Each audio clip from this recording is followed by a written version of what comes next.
And you're all set.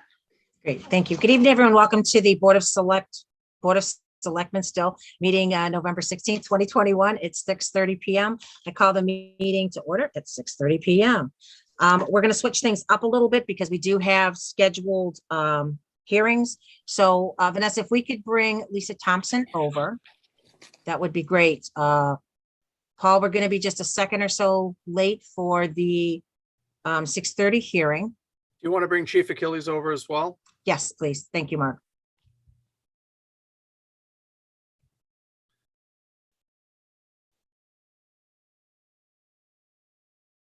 Great. Good evening, Chief. Good evening. Lisa, how are you? Welcome. So I wanted to take just a second and allow the chief to introduce Lisa to us. She's our newest and greatest firefighter EMT. So Chief, I'll turn it over to you to do a brief introduction. And Lisa, if you'd like to say a few words, and then we'll welcome you. Well, good evening, everybody, and thank you.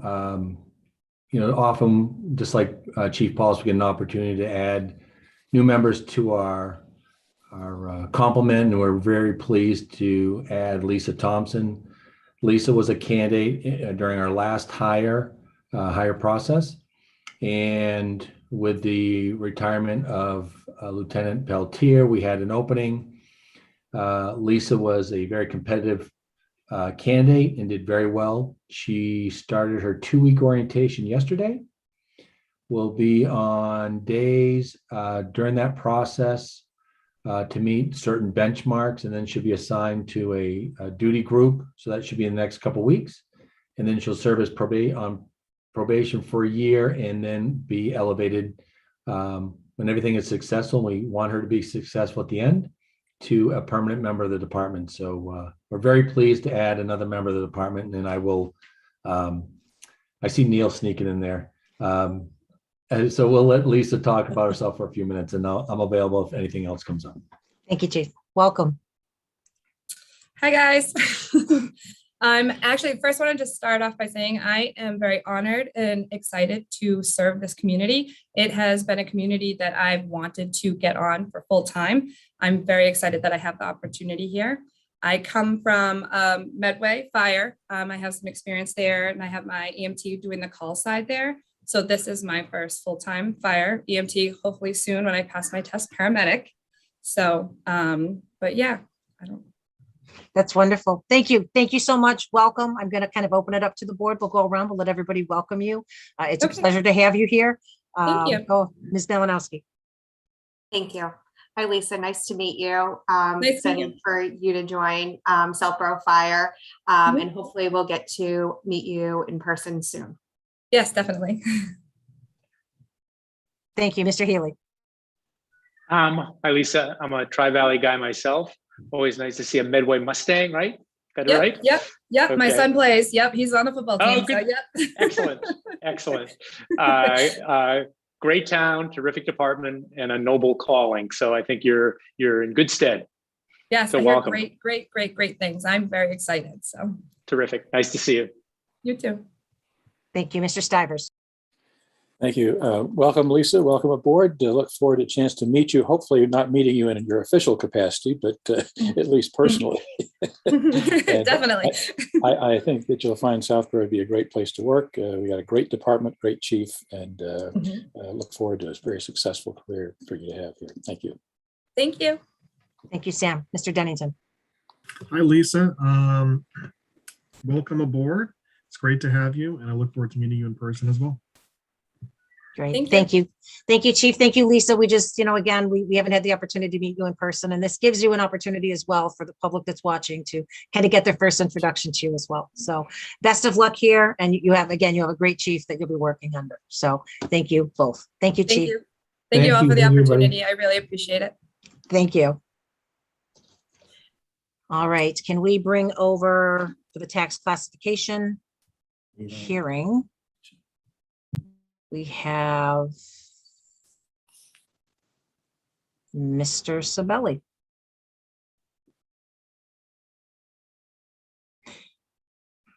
Good evening, Paul. Welcome. Are you with us, Paul?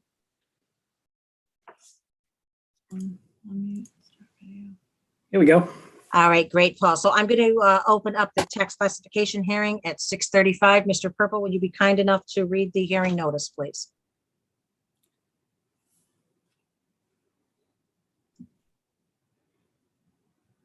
You're muted.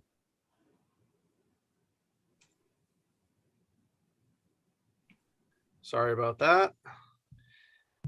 The Southborough Board of Selectmen shall hold a public hearing with the Board of Assessors on Tuesday, November 16th, 2021 at 6:30 PM to determine the certified valuation of each class of property, the minimum residential factor, and the allocation of the tax burden among the four classes of real property: residential, open space, commercial and industrial, and personal property. Public hearing will be held and a virtual meeting may be viewed by the public through a link located at www.southboroughtown.com/remote meetings. All interested parties are encouraged to view and or participate. Additionally, interested citizens may present written views prior to the public hearing. Thank you, sir. So Paul, welcome again, much you. appreciated. No problem. So I know you kind of gave us a preview of some of this as we were kind of trying to understand a little bit about your process. So I'll turn it over to you. Do you need to screen share? Yes. Okay.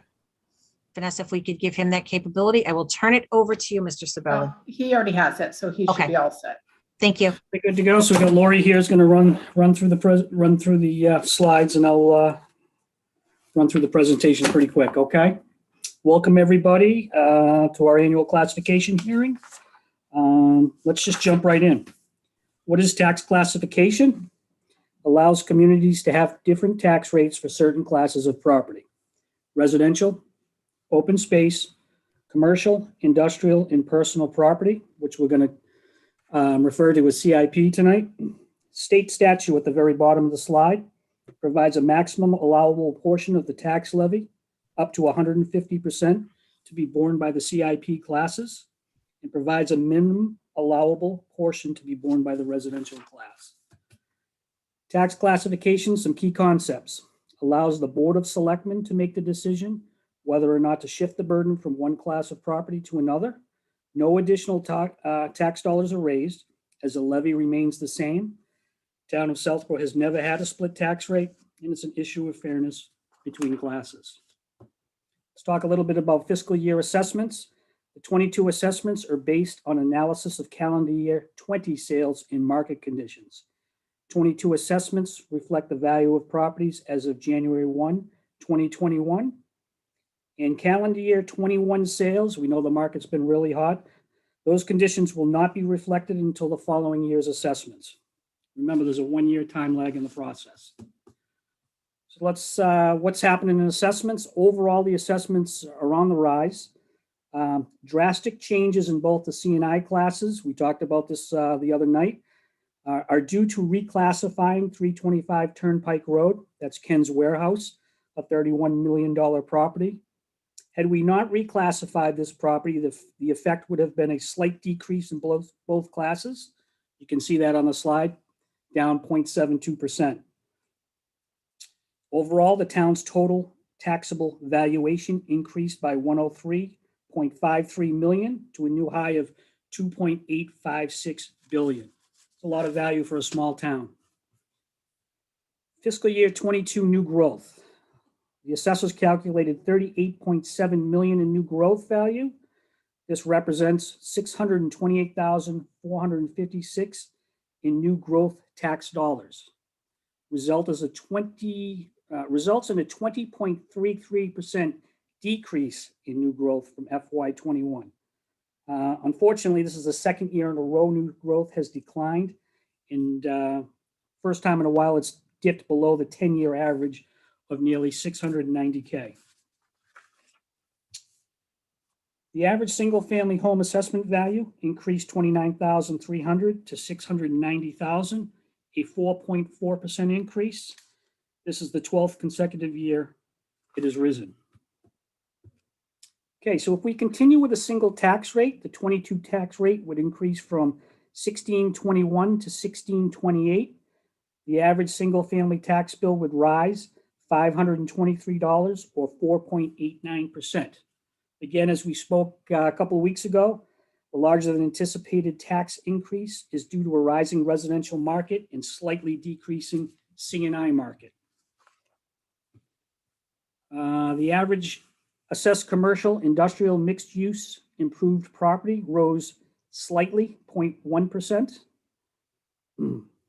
The average tax bill would rise about $279 or 0.55%. Again, this is because the market is slightly down. Let's take a look at the relationship of the class values. So commercial, industrial, and personal property classes combined represents 18.87% of the town's total value. This is down slightly from the previous year of 19.70. History shows that the CIP typically runs between 17 and 20% in Southborough. So we're still within that range, well within that range. Recommendation, the Board of Assessors unanimously recommends continuing with the single tax rate for 22. Reasons why, I mean, I guess COVID-19 would probably lead us off as businesses are of all sizes continue to struggle.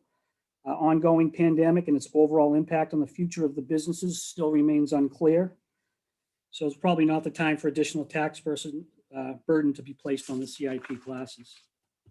Other reasons why, you've seen these before with a relatively small percentage of value that comes from CIP, 18.87%. A split rate would only produce a small savings to the residential class and would increase the CIP classes, making Southborough a less attractive place to conduct business. The board believes a single tax rate helps small town like Southborough attract new businesses into the community while retaining those already in town. Expanding business within the community provides new tax dollars with little impact on the costly town services. Although CIP properties only account for 5.63% of the taxable parcels, they generate 18.87% of the town's total tax revenue. Remember, this figure includes personal property taxes, which many businesses pay, in addition to their real estate taxes. Southborough CIP is comprised of mostly small businesses, not big stores or large corporations. You always want to look at the mix when you're considering something like this. And then something that we tend to take a little bit for granted is the Board of Assessors recognizes the role businesses play in contributing additional funds to support many of the town's athletic, recreational, and community events. Very important. Additional facts. About 70% of Massachusetts communities had a single tax rate in 21. Again, in 2015 town meeting, overwhelmingly split rate was defeated in a non-binding article. I found this chart, and I don't know how well you guys could see it at home on your presentations that we emailed you, but here's a quick look, a quick visual of split rate communities that I found on the DOR website. I thought it was kind of neat to take a look at. Most of the split rate communities appear to cluster along or inside 128 and some along southeastern Mass. You see Southborough there. Hopefully you can make it out circled. Okay, now if we look at a 5% tax shift scenario, so the top box is going to show before the scenario. The second box is going to do the math for the 5% split. The residential rate would decrease to 1609 from 1628, while the CIP would increase to 1709. This produces a 1.2% or $131 savings to the residential property, while increasing CIP property by 5% or $559. In round numbers, for every $1 you save on the residential, it costs CIP 4. Everybody loves to see what's happening with the tax rates in the surrounding communities. Gives you a quick look there. Okay, two other shifts we have to talk about is the residential exemption and the small commercial exemption. Although Southborough is not a likely candidate to adopt either of these two exemptions, they should be still discussed, and if a formal vote must be taken by the Board of Selectmen to complete the classification hearing. Unlike the split rate option, that shifts burdens from one class to another, the residential exemption and small commercial exemptions shift burden within the class. As with the split tax rate, no additional taxes are raised by either of these exemptions. So the tax levy would remain the same. Okay, real quick, the residential exemption shifts tax burden within the residential class from lower assessed properties to seasonal rental and higher assessed properties. Allowed only on residential property that is primary residence of the taxpayer. If adopted, the residential exemption may be up to 35% of the average assessed value of all residential parcels. Accepting this option increases the residential tax rate only, so the commercial rate would stay the same. Typically, this exemption is adopted in areas with low rate of owner occupancy. So for seasonal communities, you're looking at like a Barnstable and a Nantucket would be examples. Communities with lots of rental property, think of Boston and Cambridge. To make sense of this, let's look at some math. We did a 95% residential with a 10% exemption. So if you look at the first set of boxes, you have the assessed value times the current tax rate of 1628. There's what the tax bills would be. If we did a 10% exemption, again, it would be 64,638. You subtract that off the assessed values, come up with the net taxable value. You would multiply it by the new tax rate, and it would show you the difference there. So you can see at 500,000, you get a savings. At 900,000, it's costing the upper end a higher amount.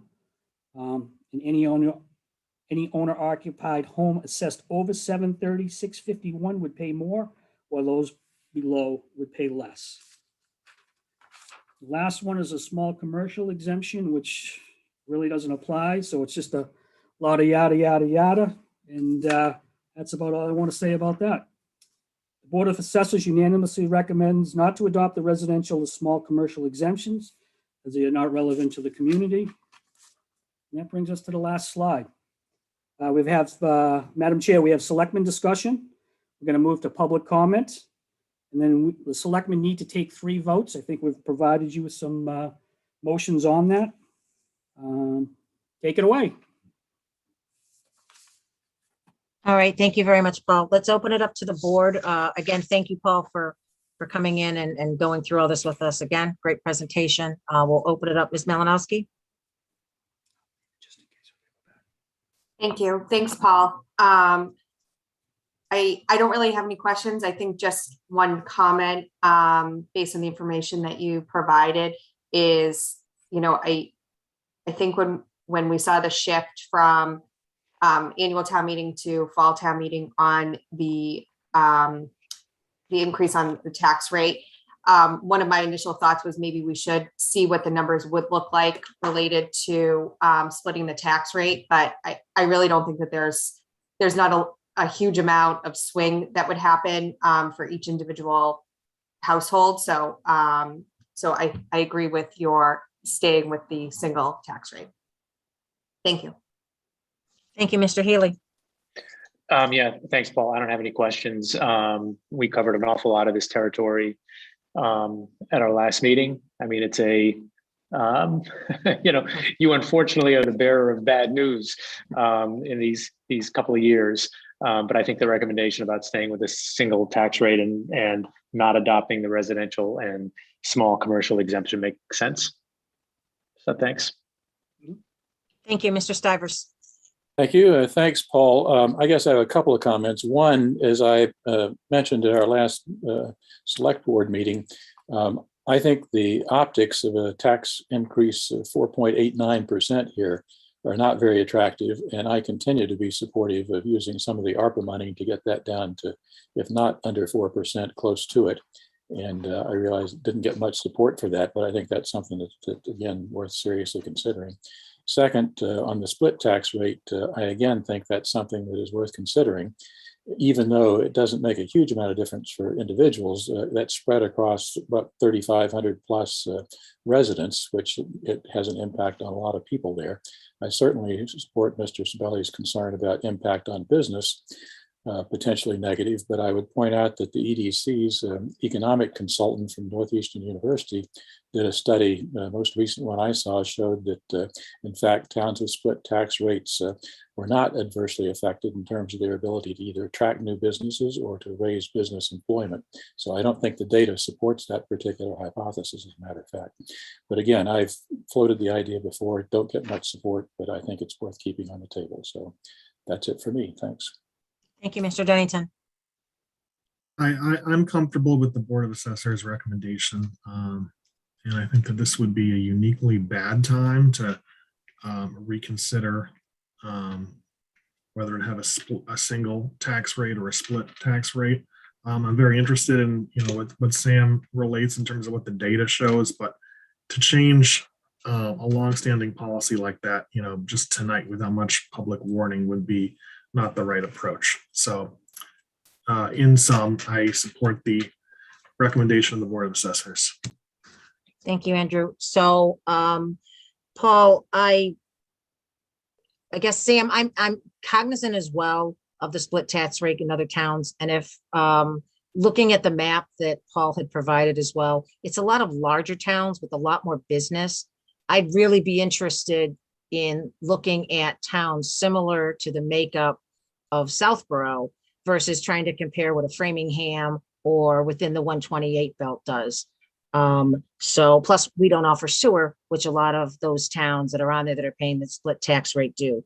So at this time, I'm also in line with what the assessors has presented us tonight. I think if COVID hasn't shown us anything, that, a lot of people are still working from home. A lot of small and larger businesses are still hurting. So, and that's not to say that the residents aren't hurting as well, but with the shift being as minor as it is, I would also be in favor of the assessor's recommendation. So Paul, will you stop sharing screen just so we can see? Sure. Actually, yeah, go ahead. We can always put it back up. So we're going to open it up to the public. If there's anyone in the audience that would like to comment or ask a question on this, please raise your hand. I will give it one more second. All right. That being said, I don't see any hands raised. So do we have a motion to close the public hearing? So move. Is there a second?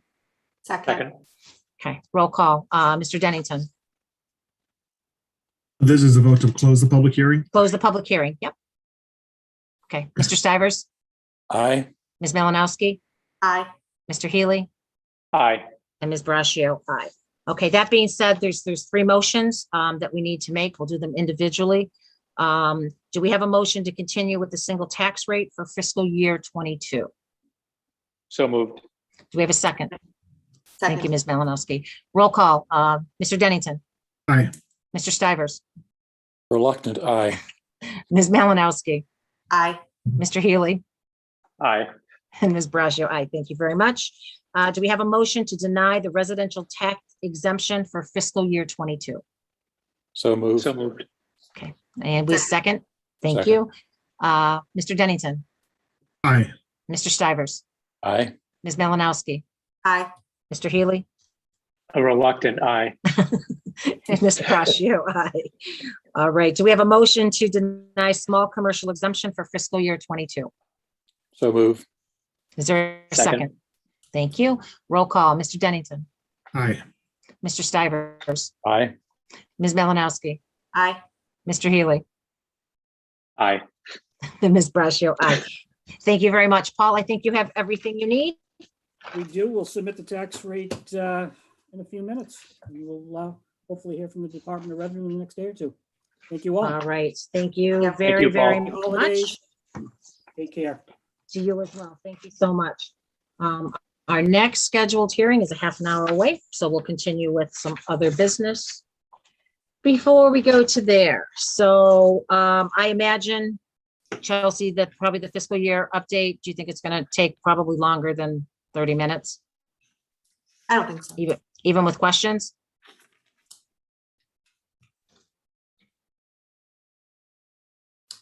I don't have any questions, so that, Me Okay, neither.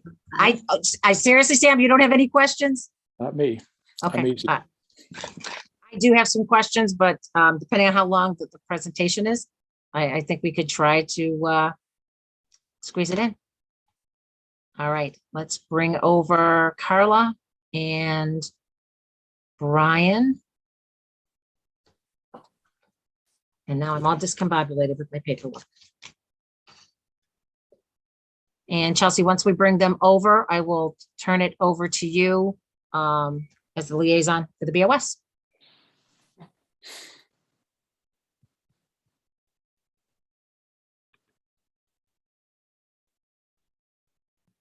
Carla and Brian.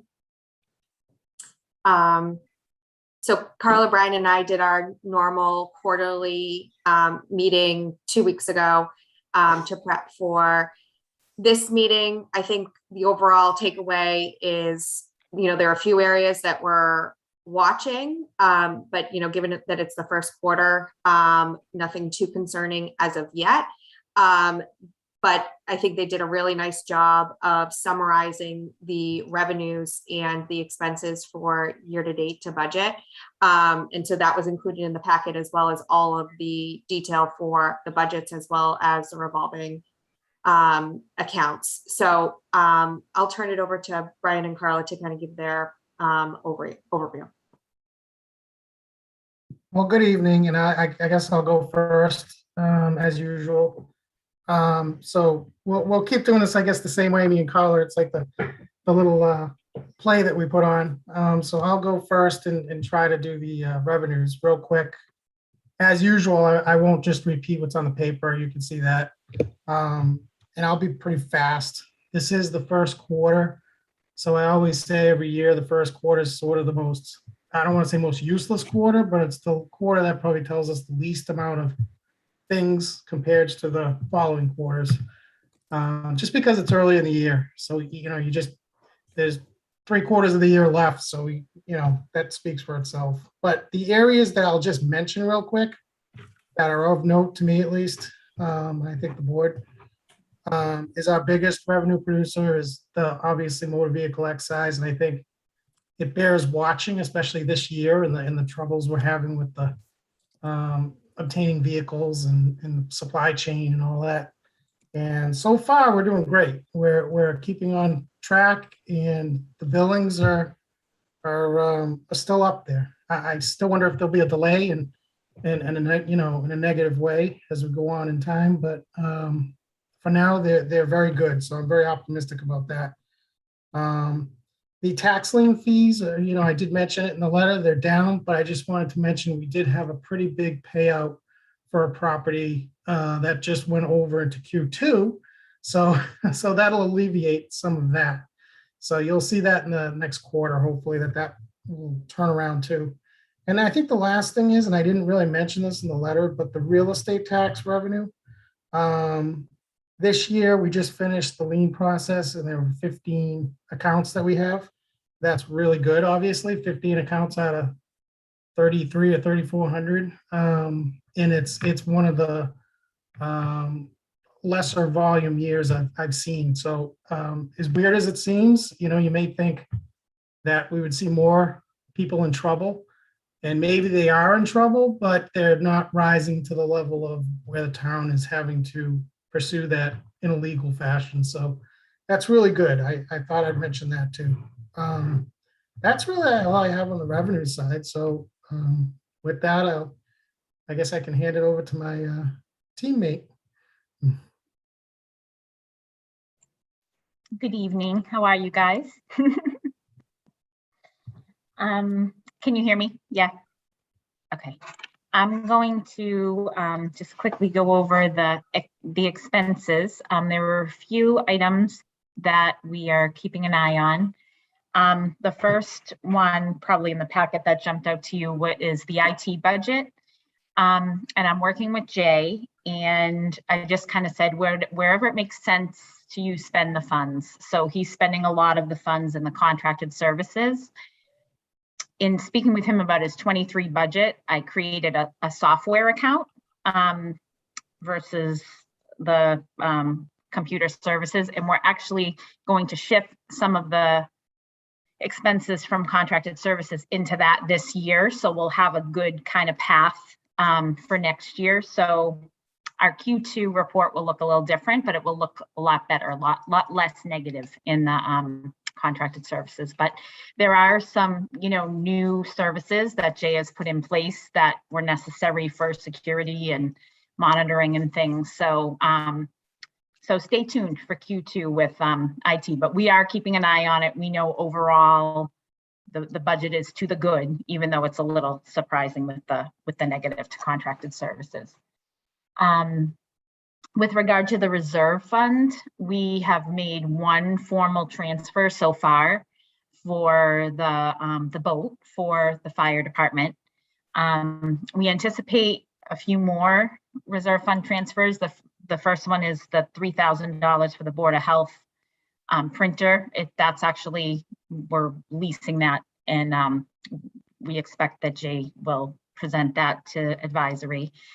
Advisory is also said they would backstop any of the Board of Health director and nurse, fee, unbudgeted money if that does not come to fruition with FEMA. And the school looks a little low in the packet. And it's typically, this is how their percentages run in the beginning of the year. So over the summer, the majority of the funds are encumbered from the prior year that are spent.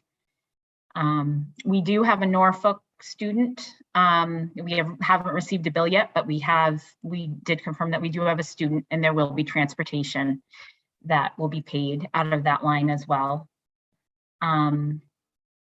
Court judgments and liability insurance are over. We anticipate those to be a year-end transfer or reserve fund transfer.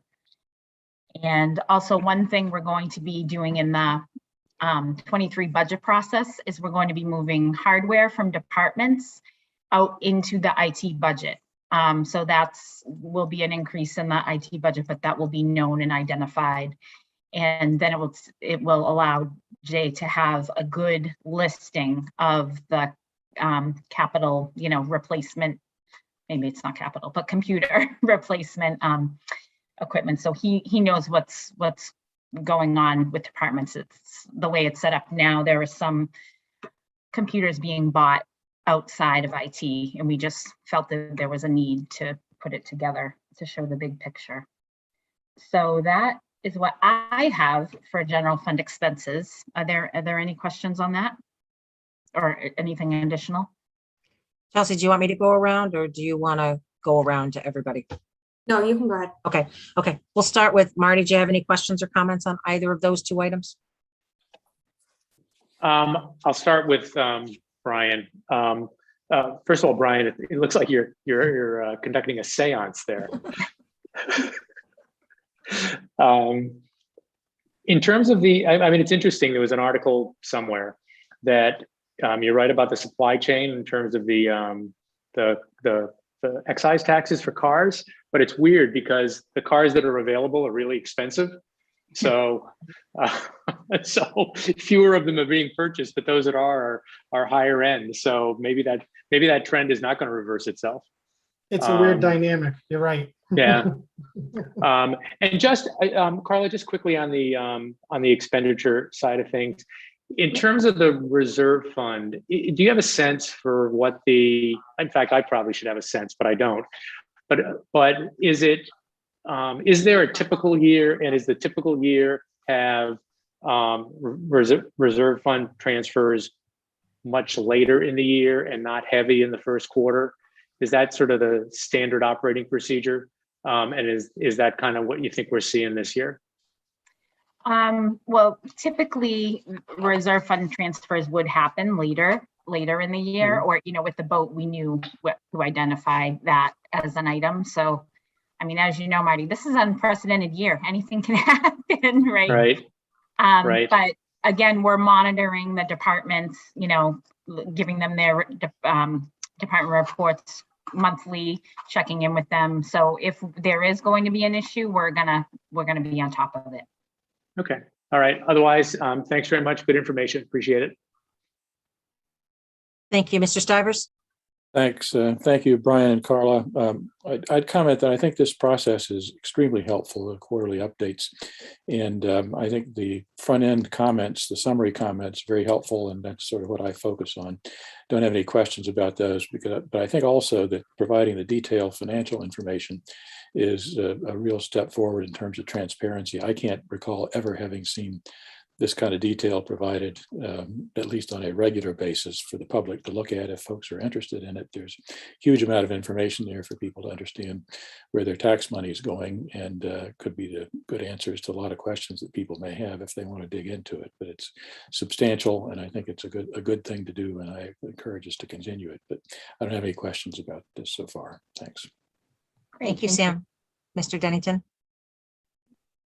Hi, thank you. Just two quick points. The first on the expense side. So the first bullet point about the IT department, I kind of put that in the category of, Jay is fairly new to the position and was just dealing with a budget that he didn't create for the last fiscal year. I just wanted to encourage us to support Jay however he feels he needs possible so that he can create an accurate FY23 budget, because this will be his first year where he's in. So I just want to encourage us to do that. Yeah. And then the second point is, Brian, I understand what you're saying, that this quarter tells us the least, but for when we receive the second quarter report in sometime in, I guess, early February, what are some things you think we should be on the lookout for, or things that you may be worried about or concerned about, if any? Well, we've got a couple of, like, I know Carla mentioned the Board of Health issue. We also have a couple of other issues around there with, she mentioned the liability insurance and the workers' comp insurance this year, which caught me a little bit by surprise. I knew it was going to go up a lot, and it went up like just under 20%. So there's reasons for that. There's industry-wide reasons for that. So where the workers' comp and the accidental insurance is held within the benefits budget. So right now this was in Q2 actually. So that's why, Chelsea, you haven't seen it. But that line item's short about $40,000 right now. That hopefully can be covered with the rest of the budget. But the benefits budget always gives me pause, because I knew that, some years it's such a big budget, it gets me a little worried. If we're off by a couple percent, that may mean like the reserve fund may not have enough money in it to cover such an expense or anything like that. So hopefully by the second, that's one of the areas I kind of want to watch. I know I gotta be kind of on top of that this year. And I think just other than that, I think the general revenue, not so much the excise, because that's a Q3 issue, but just some of the other general expenses, such as the building permit fees, which were a significant issue last year, and some of the other fee areas we could definitely watch. And not only that, if there are any other expense areas that we note that are just really oddball. I will say this process is good to kind of pick out oddball lines, and some of them fine when we look into them, but it is a nice process to kind of expose potential areas that in May or June or later in the year might be issues. So that's kind of what we're kind of going to look for in the Q2. And I don't think I missed anything, Carla, but if I did, you can let me know. Can I just add a few things to that?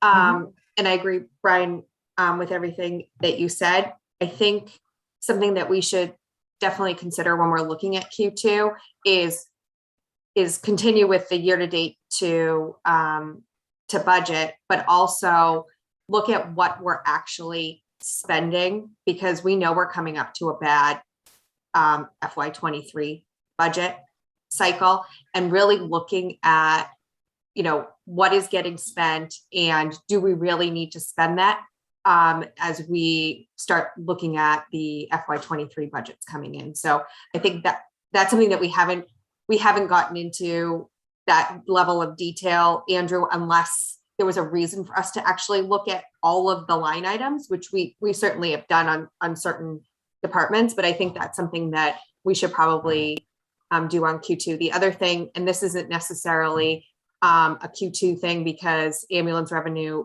doesn't really go off fiscal year, although when we track it, it does look like we go off fiscal year. We just need to make sure that the ambulance revenue continues to do well because we are paying some capital things out of there and making sure that we don't get into a situation where we don't have enough in the ambulance fund to pay off those capital expenses. Yeah, and it was interesting that they were double, almost exactly double every quarter. Very funny.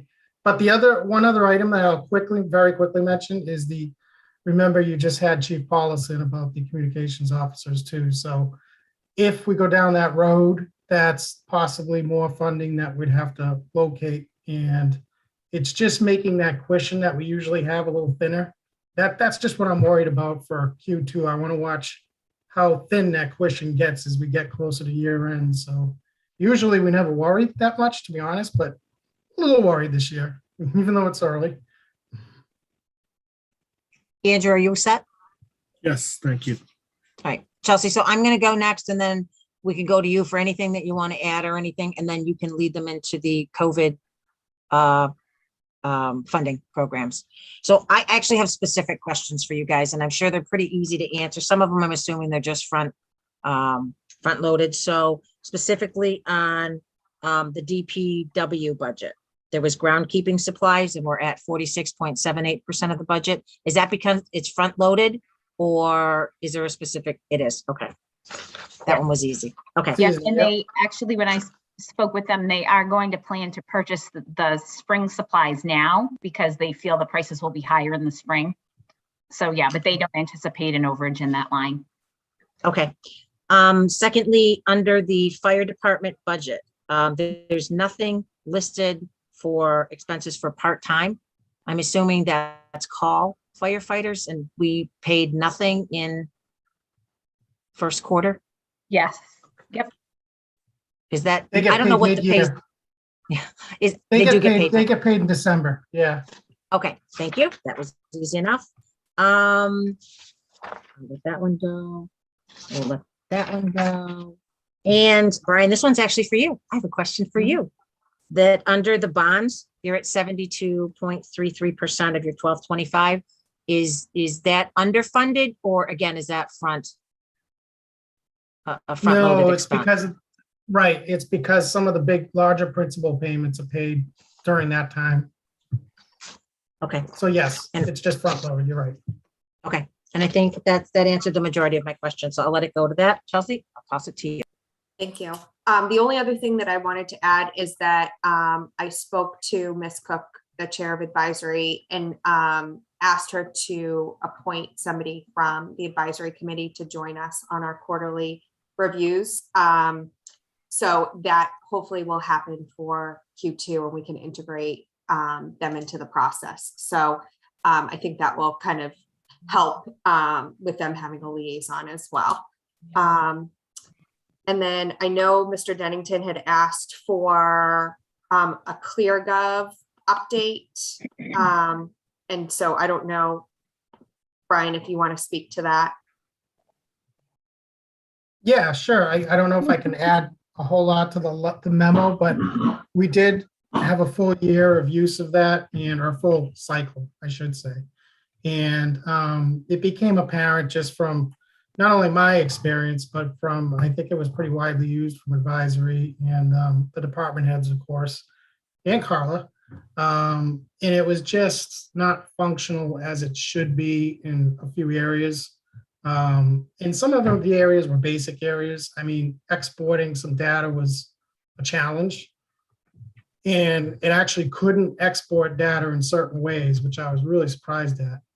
It seems to be a product that is still having revisions and upgrades.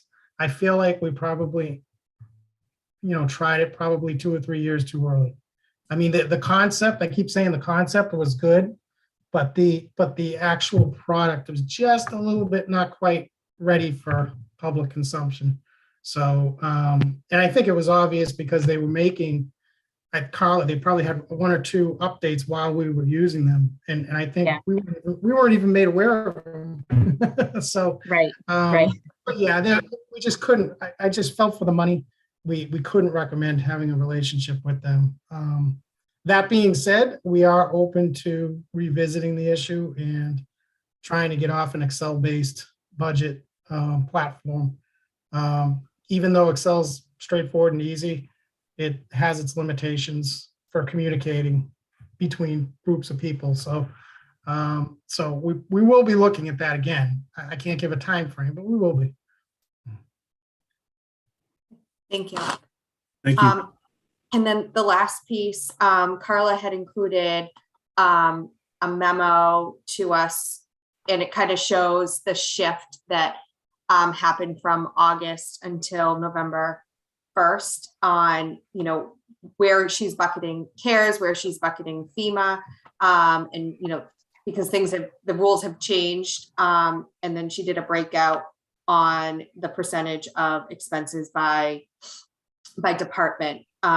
So Carla, I don't know if you want to add anything to what you had in the memo. I thought it was pretty detailed. Just that I felt, presenting the numbers as percentages would give a better idea of like really where things lied versus like the actual numbers. Actually, so since I had done this memo last week, we got notification that the FEMA, the PA, the public assistance portion has been extended through April of 2022. So my prediction was correct. They did extend it. And we, have another CARES reporting through September 22. So there could be some more shifting if they deny things or as, things shake out at FEMA. It's just labor of love, really. This has been between the compliance and the reporting. It's been something to wrap your arms around, really. But we have ARPA coming up, and CARES is wrapping up, so that's good. Did anyone have any specific questions? Sam, why don't we start with you this time? I'm all set. Thanks. Oh, that was easy. Okay, Andrew? Thank you. Have any other questions? Thanks. All right, Marty? No, the written stuff is great. I'm good. All right, and Chelsea, I'll bounce back to you at the end for any final comments, but thank you. This is such a better process than, in all the time I've served on the board. And I thank you for the time and effort, Brian, Mark, Carla, and Chelsea have put into this, to bring this to us, to make it so easy for us to see what's going on and make our job a little bit easier. So I thank you all for that. And Chelsea, I'll throw it to you for closing thoughts. Okay. I appreciate Brian and Carla being so easy to work with, and look forward to Q2. So thanks for all your input. Mm-hmm. All right, Thank guys, you. you're free. Thank you. Have a good rest of the night. Yes. All you right. too.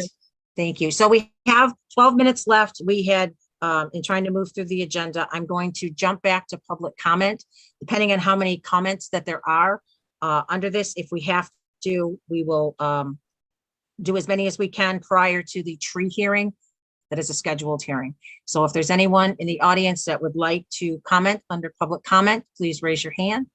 We also do have a public comment at the end of the meeting as well. So, okay, that being said, thank you very much. And why don't we try to go through some of the reports so we can get this started.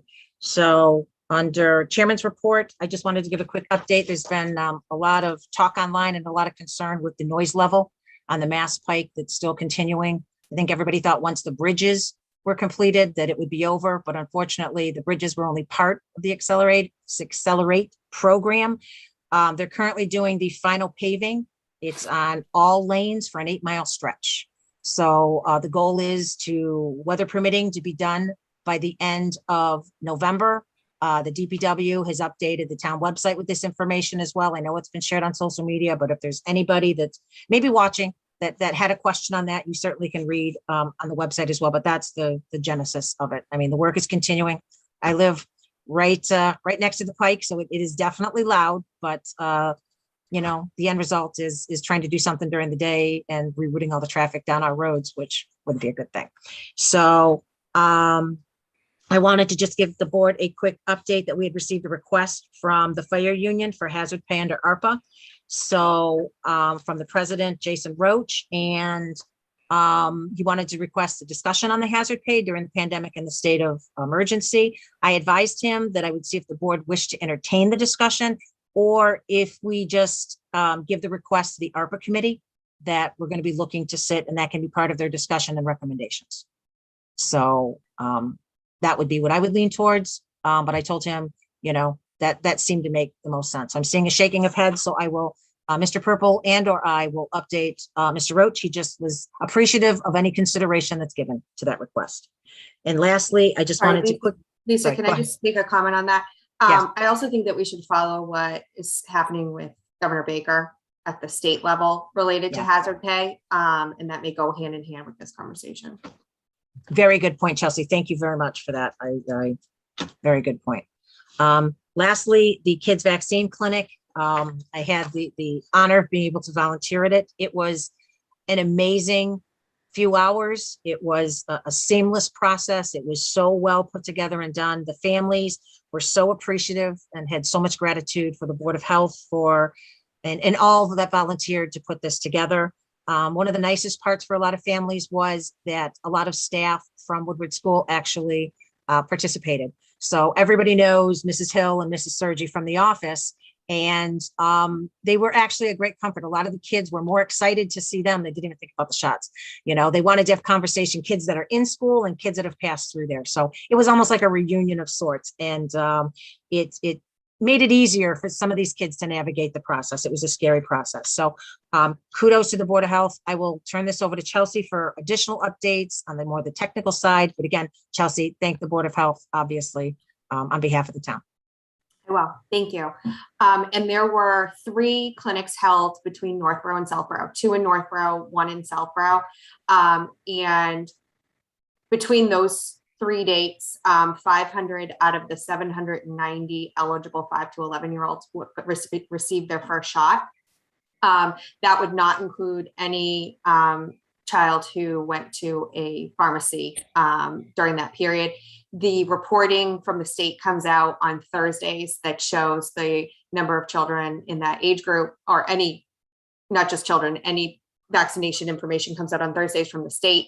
As of last week, which would not have included the Southborough clinic, there was 27% of the 5 to 11-year-olds. So we're expecting a pretty big jump from last week to this week.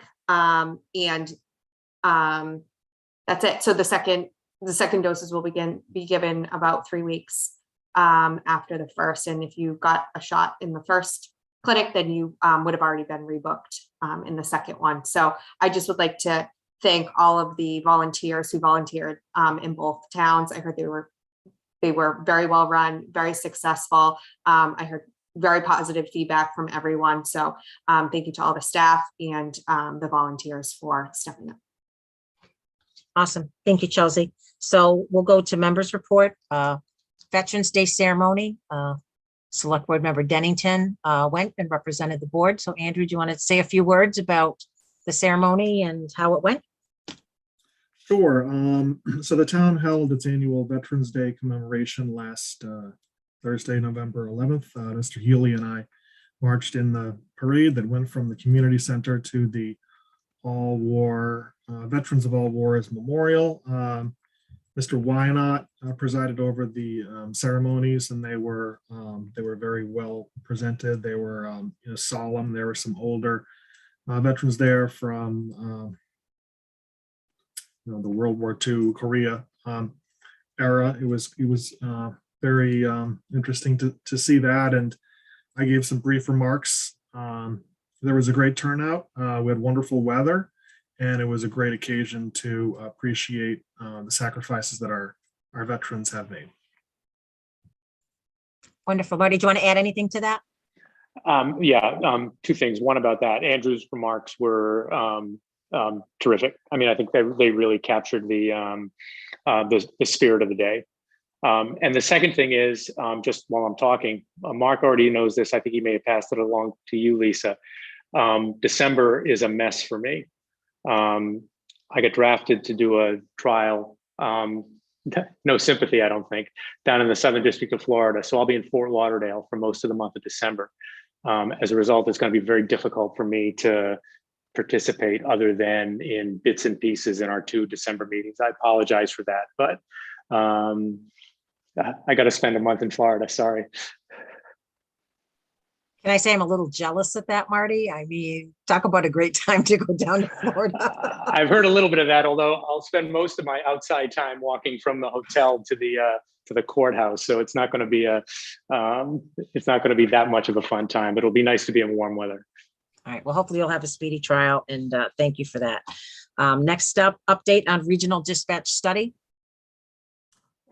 So I just wanted to give the board an update that both chiefs have been in contact with the Collins Center and had their interviews conducted and are in process on some other members of each department.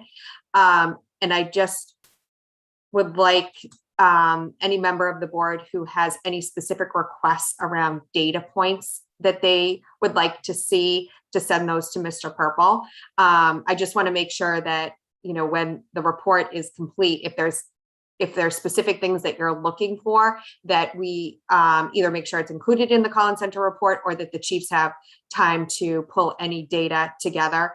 Some of the things that I'm interested in is, for Southborough specifically, when do we have multiple calls going on? How often do we have multiple calls going on at the same time that we're needing to dispatch to multiple locations in town? And also, when it comes to mutual aid, how often are we relying on other towns to come to us, and vice versa, so that we can see what kind of time savings would be realized by having everybody kind of on the same network. So those are the 2 points that I want to make sure that if Collins Center isn't going to include, that we have that data. And so if anybody else has any ideas, I'd like to include those as well. Great. Thank you, Chelsea. So Mark, you have 3 minutes. Do you want to start and see where you get to, and then we can always come back to what you can't finish? I can do this in 3 minutes. Awesome. And I don't see Miss Galligan here yet. So you know, considering that she's part of the tree hearing appeal, I think. But I'll do my 3 minutes, and then we can go from there. First item is just a notice for the board. The golf management RFP for the Southborough Golf Club is out. Responses are due back on 12/3. The current management company, New England Golf, is very interested in continuing the relationship, so I would expect them to bid. I think the improvements that have been made to the course over the past several years makes it a very attractive course. All the rain that we've gotten this past year has kept it green for the whole season.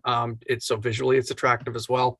And this year, for the first time, I think that I'm aware of, the golf course has a chance to crack $500,000 in gross revenue for the season, which is tremendous. Last year we thought that golf was down, or golf was up, simply because of COVID, and golf was one of the only things you could do outside. But they have continued to surpass that, and they've had another great season. In your packet, the board had the response to the open meeting law complaint filed by Ms. Kramer. The response is from Attorney Leiden in Jay Tallerman's office. I thought that she did a nice job articulating the issues. I think, you know, it is highlighted for us the issues that we have with Zoom when it comes to trying to do an executive session at the beginning of the meeting, and trying to do it all inside of the same Zoom, because, you know, I think people inadvertently were not allowed to be in the room, and then, you know, obviously get kicked out of the room. And because it was simply a vote at the beginning of the meeting to go into executive session of the open session, that portion of the meeting, we didn't turn the recording on. So moving forward, I've had some conversations with Ms. Braccio and with Ms. Hale, and I really think that when we do executive sessions at the beginning of the meeting, they should be 2 separate Zoom rooms set up, and that will eliminate any of those issues at all. So we'll have one posted for executive session, we'll have one posted for open session, and I think it's very clear at that point, when people are to be allowed in the room and when people are not. So hopefully that prevents any of these issues moving forward. On a related note, the response for the open meeting law complaint from Ms. Kramer regarding the EDC was also filed today. I believe that the board had seen some correspondence on that. And finally, hopefully this doesn't take too long, but I may involve Mr. Dennington with this. We heard from Senator Eldridge's office late last week that an earmark for the replacement of the Northborough Road culvert, $70,000, was included in the state's ARPA bill in the Senate version. For the bill, this is great news. This will give us the ability, hopefully, to do the engineering and design and bidding work over the winter. And then as soon as weather breaks in the spring, we're able to get that work underway and get that road opened up. Just a small caveat that this is in the Senate bill. It's not in the House bill. They need to have a conference committee to get the final bill to the governor. This is a little bit of a rush process. I think that's good news, that I don't think there's going to be a whole lot of haggling about this. The governor needs the bill on his desk by Thursday. This process needs to be closed out fairly quickly. I think that makes it favorable for this to remain in. This was something that Selectman Dennington pinged me about, put me in touch with some of the players that I hadn't dealt with yet in Senator Eldridge's office, and continued to provide information back and forth through the process. And hopefully it bears some fruit at the end and takes a capital item off our funding schedule that is desperately needed. That's all I have. Andrew, do you want to add anything to that? Sure.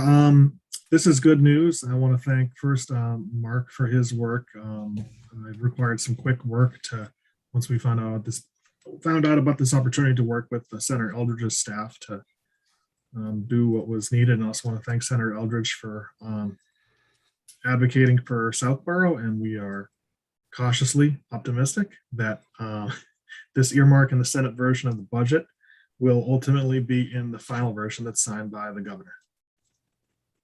We'll know in 2 days. Oh, fingers crossed. Awesome. Good work, both of you. Much appreciated.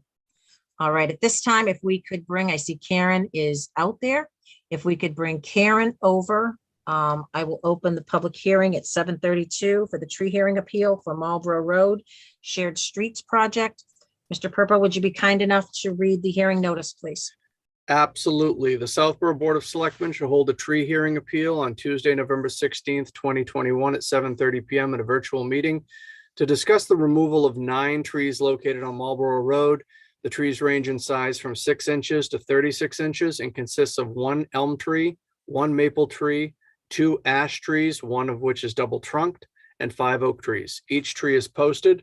A complete list of the proposed tree removal locations, species, size, and pictures can also be found at www.southboroughtown.com/tree/grounds. The meeting may be viewed by the public through a link located at www.southboroughtown.com/remote meetings. Any person wishing to be heard on the proposed plan should appear at the time and place designated. And Madam Chair, I will also note that the two individuals who had filed appeals that brought the tree hearing to this point have been notified, and I believe both are in the audience this evening. All right. Thank you, Mr. Purple. So we'll start with Karen. We'll bring over Mr. Weisham and Ms. Landry, and then we'll open it up to the board for questions and comments. So Karen, if you want to just give a little segue as to what's going on, it would be appreciated.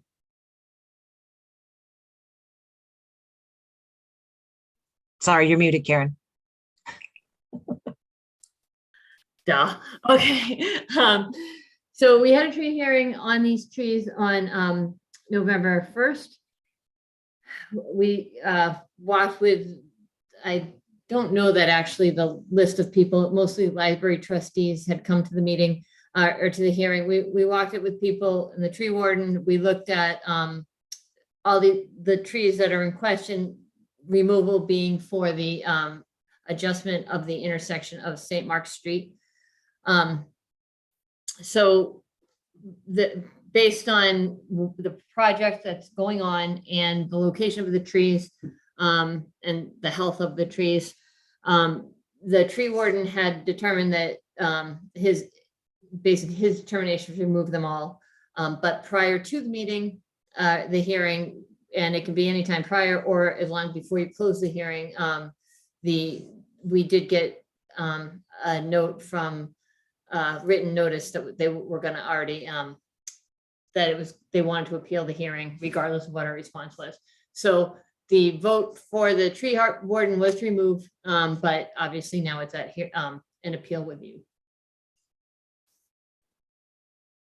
Great, Karen, thank you. I will, when it comes around to the board, I want to add that that we had walked it today and we were trying to find a way to make this work outside of this, but I'll get to that. So why don't we start with Ms. Landry? And Marguerite, if you could just do name and address, that would be much appreciated. And Yes. Marguerite Landry, 134 Deerfoot Road. I'm also the chair of the Library Board of Trustees, but I'm not here in that capacity. Thank you for your attention. I asked to have Karen explain why those trees were slated to be removed. There was also some conversation. I mean, I think part of it was that the number of live trees that had been removed prior were kind of surprising to everybody at the library, because we had no idea that there would be that much removal of full-grown trees. And we prior to this had that piece of land with a small forest on it, which was very nice. And then all of a sudden we looked out the window and there was clear cut. So that was partly the motivation between that caused me to request a hearing. I think there are other issues that came up with that. Looking at the trees, as Karen explained, some of them were not healthy, some of them had to come down because the new road was going in there. That was fine. The issues after that became, for me, is it possible to move the sidewalk over? And that led into the bigger issue of what is the plan of this garden that's going in? It seems to me that's unclear, and I think that the survival or whatever of those trees is part of that. First the garden had a playground, then it doesn't. Then the garden needs to be done by the 31st of December. There are a lot of issues there that are not clear to me, and I think the survival of those trees, which may or may not be worth keeping, has to do with what the garden looks like, and I'm not at all clear what the garden looks like. And I don't mean to be a pest on this, because I know, Mr. Healy, you'd said that there had been a number of posts about what was happening here, but unfortunately we were remiss in paying attention, I guess. And so, we just... Marguerite, I'm sorry. So if we could just stick this to a tree. Yeah, I'm sorry, because this is the hearing. We have much discussion later on the rest of your concerns. All right, okay, Yeah, I will stick with the trees. Sorry, I'm Thank wondering. you. I think it's, for me, I would like to save as many of those trees as possible, and that's tied in with what the garden's going to look like, which is unresolved at this point. So I guess I would, I don't know, what can I say? If the plans are going forward per the blueprints, then the trees are all gone as far as the blueprints are concerned. But it seems to me the blueprints are not final at this point. That's my only point. So Karen, go for it. So some of the trees are actually in the new intersection, in the road of the intersection. These are all street trees. So the trees that were previously removed were not street trees. They were on private property at the time. other trees that are along the road that are coming, it's due to the sidewalk. The sidewalk, it doesn't have anything to do with the park. It really only has to do with the sidewalk or the roadway. We did look, Selectman Braccio and Mr. Purple and I went today, and we did look to see if there was any way we could move the sidewalk a little bit back or around some trees. It all ends up tying back into the issue of when you get to the intersection, making sure you're ADA compliant, making sure you have the right site distances. So that was what led to ultimately that list of trees. There are 3 that aren't shown individually. They are shown, they're posted, but they're not shown individually on the plans.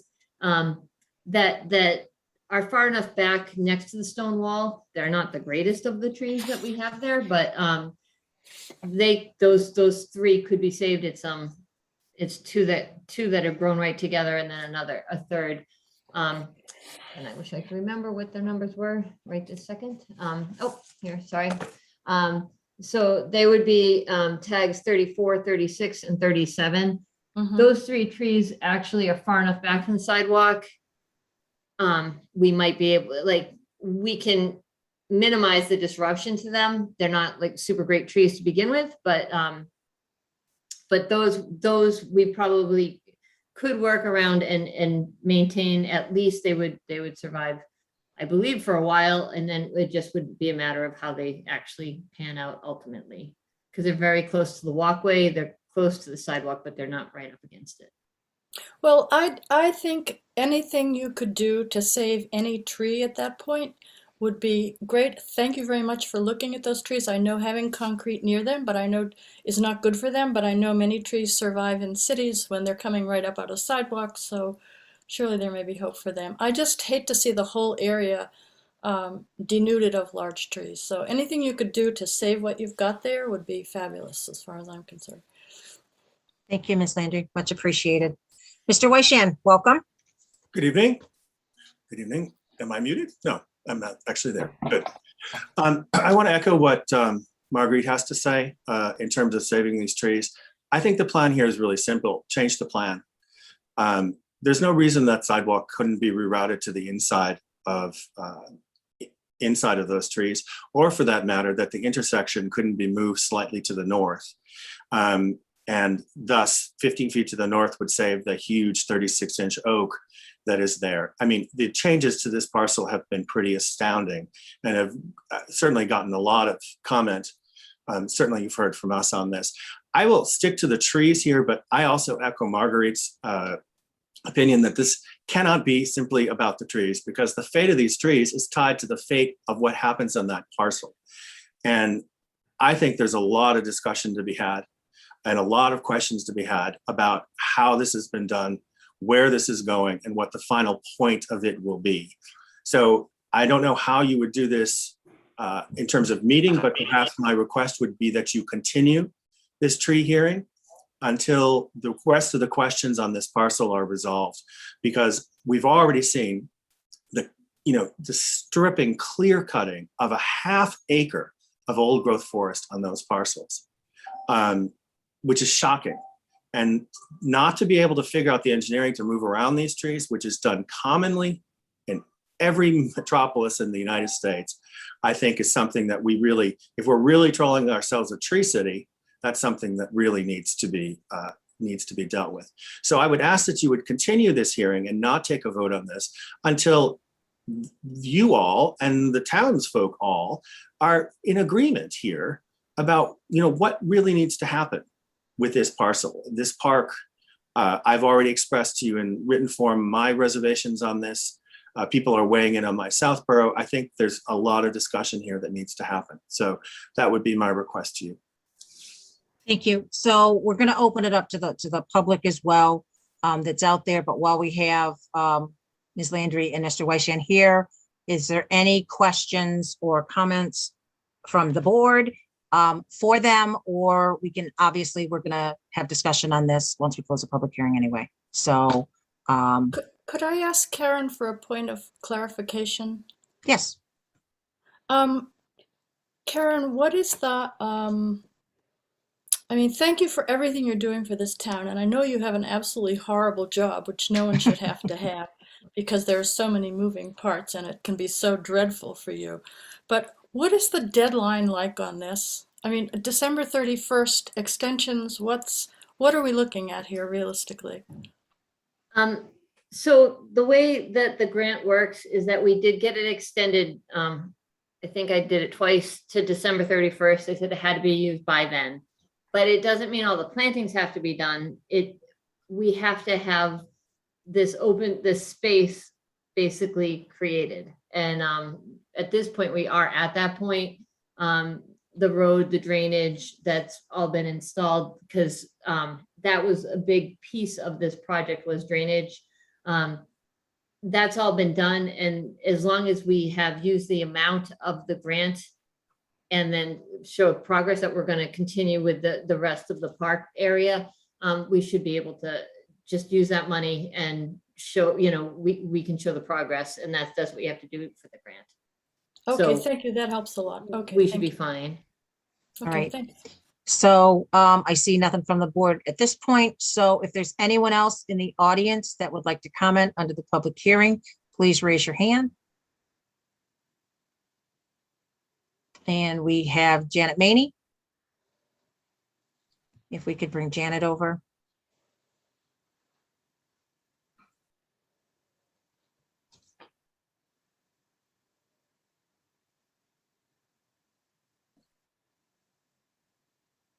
Hi, Janet. How are you? Welcome. I would just ask that this is the public hearing for the trees. If it's specific to the trees, that would be great. We're going to discuss the park later on in the agenda. So that being said, welcome, and we look forward to your questions and comments.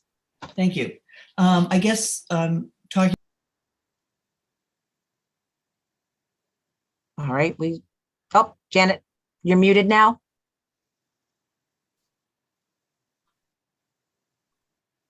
Did we lose you, Janet? There. Oh, there you are. You're back. Me over here. Yes. Okay, go right ahead. Okay, sorry. In talking to Karen about when we had the hearing, it wasn't at all clear to me that one of the major plans of this layout was to provide additional parking for St. Mark's. I thought it was history walk, park, whatever. But in reading things afterwards, I realized that was at least half the goal here. So I think I agree with Michael Weisham that it would be great if the road could be shifted further north. There's a very old stone wall there that needs to be taken down. Additional trees would need to be taken down if it's left where the plan says now. Okay. But it seems to be that everything's getting squished that way towards the library, towards the old burial ground. And I'm not sure that that's required. Or I guess All right. I'd like to see if some modifications to that could be made. Go ahead, Karen. And again, I'm trying to stick to the tree hearing here on the trees and not get into the project itself so much, but go ahead, Karen. Just so quickly, the reason that the intersection is moved to the south as much as it is in order to make the turning radius or radii better for the buses and school buses, fire trucks. We're at the optimum spot for that without taking down 3 large oaks, which was the worry. We were trying to make sure we could fit the road in a spot where we were taking the least amount of large trees. And then as far as the parking, that's another thing to be spoken about, but it's we're interrupting their lot, the lot that they've been using. And so this isn't about giving anybody extra parking. It's about making the park, moving the intersection. But in the process of that, we're affecting a parking lot or a parking area. And that's what that's about. It has nothing to do. We're not trying to build anybody a parking lot. It's not about making a parking lot and making the road fit in a spot, putting the road where it needs to be to make it the best road, putting a park in so that everyone can use the park, and then adjusting what we've disrupted. All right. Thank you, Karen. Janet, I'm sure you'll have comments maybe further on within the discussions as well. Yes. So, okay, Thank thank you. you. Is there anyone else in the audience that would like to speak regarding the trees? All right, that being said, we will open it up to the board. I just want, and again, thank you, Marguerite, thank you, Michael, and thank you, Janet, as well. Much appreciate the comments and your input as well. I wanted to share with the board that Karen kind of referenced this today. I've kind of been concerned about the trees throughout this process. And we actually, Karen, Mark, and I took a walk, and we went down there with the plan and tried to see if there was a way that we could save any of the trees that are there. Now, Karen is right. There are 3 larger trees that have red tape around them. Those trees aren't being touched. Those trees are staying. We had talked about, similar to what Mr. Weishan had mentioned, seeing if there was a way to stop the sidewalk short of the trees, allow it to go up the path that we have, and come back around the back side of the trees. Obviously, out of the trees, the 36-inch tree was a concern, but unfortunately, Karen spoke to the engineers, and the tree is actually in the roadway. It's not on the side of the road that we have to worry about. It's within the turning radius going into the road. So I just wanted the board to be aware that, up until our meeting tonight, we were still walking the site and trying to find a way potentially to save some of these trees. And Karen, I will just ask you, before I open it up to the board, to, in some of the documents you've provided tonight, you had talked about how the sidewalks on this were on a larger plan. Can you just touch on that briefly? So we're not just creating the sidewalks specifically just for the park or anything, but it's on a much larger sidewalk plan, correct? Correct. So Okay. the sidewalks on Marlborough Road were and granted, we're not going all the way down the road, but with this project, but that was on our complete streets plan, priority plan, and the sidewalk committee. It was ranked the #1 spot where the town wanted to add sidewalks. So we've been trying to add to there as we can.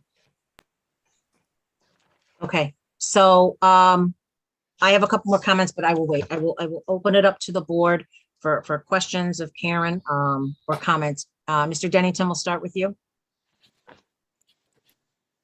Sure. Okay, I just want to get the most recent information of the trees in tags 34. It sounds like we're saying that 34, 36, and 37 can be saved. Those are the ones that are no. Go ahead, Karen. Yes, those are the 3 that we had looked at that are kind of back by the wall more. And we had looked at those, Selectman Bradshaw earlier today, and that we said those 3 we think we could probably work around if we had to. Even with the sidewalks, Karen, just so I'm clear. Yes. I mean, Okay. we're gonna have to be very careful. Yes. Okay. Could I, it's not my turn, but this is sort of relevant. I just was wondering why the St. Mark's Street had to be put exactly where it's being put. So I think Karen just addressed that with Janet, that based on the turning radius, and Karen, you can jump back in and repeat yourself if you want. It had to do with the turning radius of buses and fire trucks. But why can't they put it with the same turning radius 10 feet up north? When we were placing the road and we were looking, we tried to find a spot that would disrupt the least amount of the larger trees on the road and the more healthy of the grouping. We really made an effort to save. There's one of the biggest oaks that's actually on St. Mark's property. And so we basically tried to put it in the best spot with the best turning radius. And this was the spot. So is it in order to save St. Mark's tree, we're cutting down Southborough Street? I think you have to realize that that is now going to be part of the park area, these large trees. So they're for everyone to enjoy where they are. They're part of the park area. Lisa, if I may just come back in again. We have. All right, just briefly, Michael, only because the board is deliberating. So I understand, but I would like to remind the board that cutting down trees of this size, you and I will never see a tree that size in that location again in our lifetimes. And this is a substantial, we are trying to call ourselves a tree city, and to cut down this level of trees, we can move a road. We can move a sidewalk. We cannot replace a 75-year-old oak. And I just would like you to remember that as you're doing these deliberations. Thank you. thank you. All right, Andrew, let's continue Okay, on. I hadn't really completed my thoughts here. I was just kind of going tree by tree. So the 34, 30, as a result of the walkthrough, 34, 36, 37 are no longer, don't need to be removed from the DPW standpoint. They don't have to be. We think we can work and save those. Yes. Okay, but it's 40, 45 is the big one, the large oak that is really right at the corner of where the road would be. So you're saying that the engineer, you recently found out just today that the engineer doesn't feel you could remove, you could complete that intersection and still keep that tree. Okay. You were muted, Karen, sorry. I said correct. So in just looking at the work that I've looked at it today, I mean, the road is pretty much already laid out in that location. Is that right? And that there's a, the subsurface drainage is installed, and there's a storm drain, which is there, which is sited in a particular place that goes with the road location, which has already been put in, right? Okay, and then the trees that are to the north, the 39 and 38, I see one of them is a double trunked and one of them is noted as dying, a maple tree. So I guess I'm trying to think of it, tree by tree, what can be saved while keeping the current plan and what can't, just getting your perspective on that. So the double trunk, actually, both of the two on the north side are actually within the sidewalk or just off the edge. So as we excavate for the sidewalk, put in gravel, even if they're just off the edge, we would still end up disrupting their roots quite a bit. But these two are actually in the sidewalk. Okay. And without moving the stone walls and stuff, we can't really necessarily do a lot to move the sidewalk around. So I have other, questions, thoughts, but they more relate, Madam Chair, to the, the park itself. So I know you want to keep this focus on the tree. So that's all the questions I have for now. Thanks. Thank you, Andrew. Ms. Malinowski. Thank you. Thank you, Karen, and thank you to those who have spoken so far. Karen, if we were to not approve these trees being removed, then what would happen?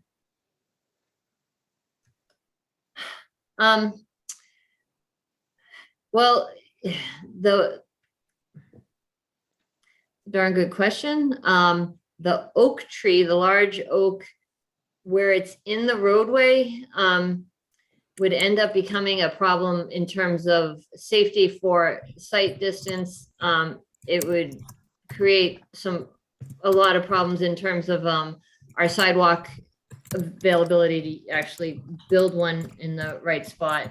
And we also, like I said, there's a sight distance issue with because it's right there.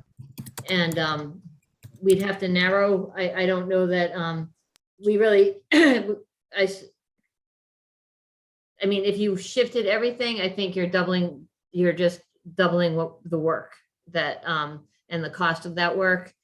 If you try to shift everything, because we have to redesign everything, we have to redo all the drainage has to be looked at, redesigned. It's, you could not build a sidewalk, which is something that the town wants. And you'd have to weigh that out if you just say, okay, well, no sidewalk, but at least let's get the intersection done.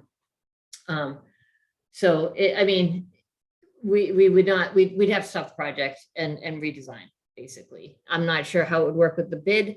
I'm not sure what percentage of the bid this would end up affecting. Okay. And if we were to do the road and not the sidewalk, we would still need to take down the oak. And how many other trees?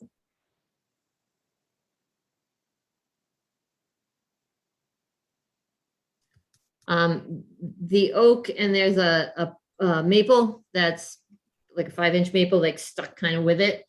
That would have to come too. Otherwise, I think without,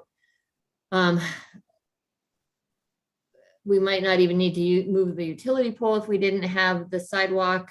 So the tree that's growing into the utility pole, I guess you could keep that if you wanted to. The dead tree wouldn't be affected, dead. So as far as, you could keep everything but the two. So it would be 46 and 45 would have to come down if you got rid of sidewalk. Okay. And do you know, as part of the sidewalk grander plan, as you talked about going up Northborough Road, if that was designated to be on the west side versus the east side of the street? It was planned always for the west side because of there's a drainage swale on the east side, and we did a filing already in NOI for or whatever, I'm sorry, apologize, Conservation Commission, whatever it is, that we did do a filing because there's a spot we do have to cross a culvert, but then it's actually a better side and it hooks in up at the bridge over by Cross Street. Okay. All right. Thank you. Those are my questions for now. Mr. Haley. Thanks, Karen, and thanks for the comments. Karen, I suspect, like me, you're probably having a sense of deja vu, going back to Main Street and turning radiuses and things like that. I mean, the reality is we dealt with this in great detail on Main Street, and sidewalks are a safety issue and they're a priority for the town. And it's not just going to be this stretch of sidewalks. This issue is going to come up time and time again, because places that the town of Southborough wants and really needs sidewalks from a safety perspective have trees. I think the work Karen has done, both in terms of notifying various town committees that are involved in this process, has been exemplary. I think I worked with VHB on the Main Street project, and they did terrific work maintaining as much as you possibly could. I think a little bit what's being lost is that the same thing will happen in this location that happened in the Main Street location, where there were, of necessity, trees displaced. And that is, there were additional plantings. Now, there's a difference between a newly planted tree and a 75-year-old tree. There's no question about it. But all of this is a balancing, and balancing the town's need and desire for safe walking. I mean, the results of the Main Street project speak for themselves. I'm not sure. I mean, I walk a lot in that area. I actually walk a lot in the area that where the new park is going. And I stop and talk to the young families that are exultant about the fact they can be out walking around these areas in Southborough safely. Right now, you cannot walk. You can't take, depending on which direction you're coming, east or west on Route 30. You you cannot walk north on Route 85 safely. You can go on St. Mark's property. You could previously walk through the thickets of the area at the end of the library. These sidewalks will do what we say we want in Southborough, which will make it safe for people to be able to walk. There's a balance, and I think the appropriate balance has been struck here.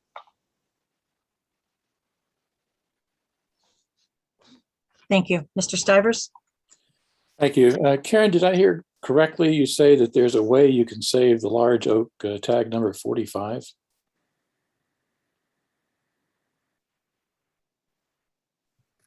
No, I don't think you heard that. Okay. The question was, what if it didn't get voted to be moved, be removed, what would we do? Okay. And Yeah, we've stammered on that for a while. I heard that one. I thought previously you said that the other one. That's helpful. Thanks. I guess I did attend a tree hearing on the first, and very instructive in terms of sort of looking at the various options here. I continue to be interested in trying to find a way to save particularly the large oak and as many of the other trees as we can. I'm still puzzled as to why we can't move the sidewalk 10 or 15 feet to the west on the inside of the wall maybe, and save a number of those trees that are now slated for removal. And again, it seems to me, Karen, that moving the roadway 10 feet to the north is unlikely to have a huge impact on the turning radius. I'm not an engineer, but as I look at the layout of that road, it certainly doesn't appear to me to cause a major problem for a bus or a fire truck to move that road north a little bit. Are there other trees that would affect adversely, or again, is it just a turning radius question? Again, when we were laying out the road and we were trying to figure out where to put it through, disrupt the least amount of trees, because there's a lot there's all oaks on both sides of the stone wall, right?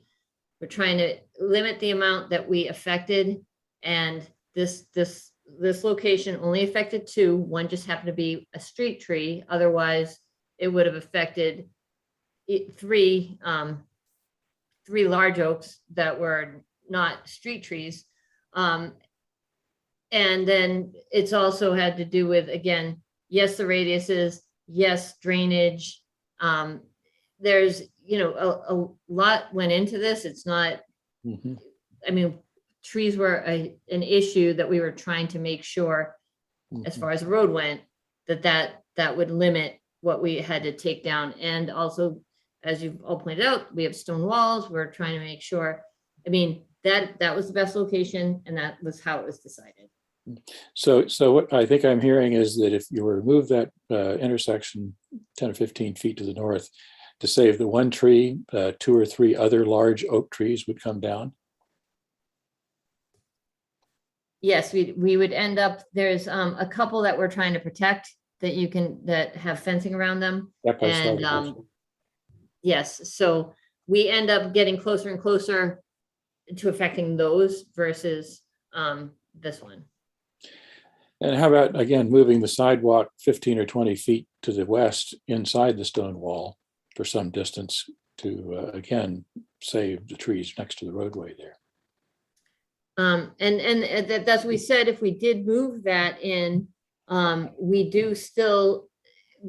can save likely, right, 34, 36, 37 anyway.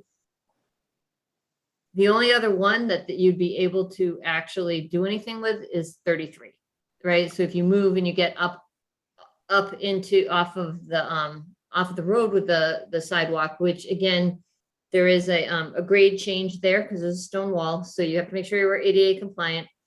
Then it's got to come back around, and it's got to come back so that the crossing is at the intersection. It can't be 10 feet up because there are stop lines before that. You can't have you can't have a crossing before a stop line, right?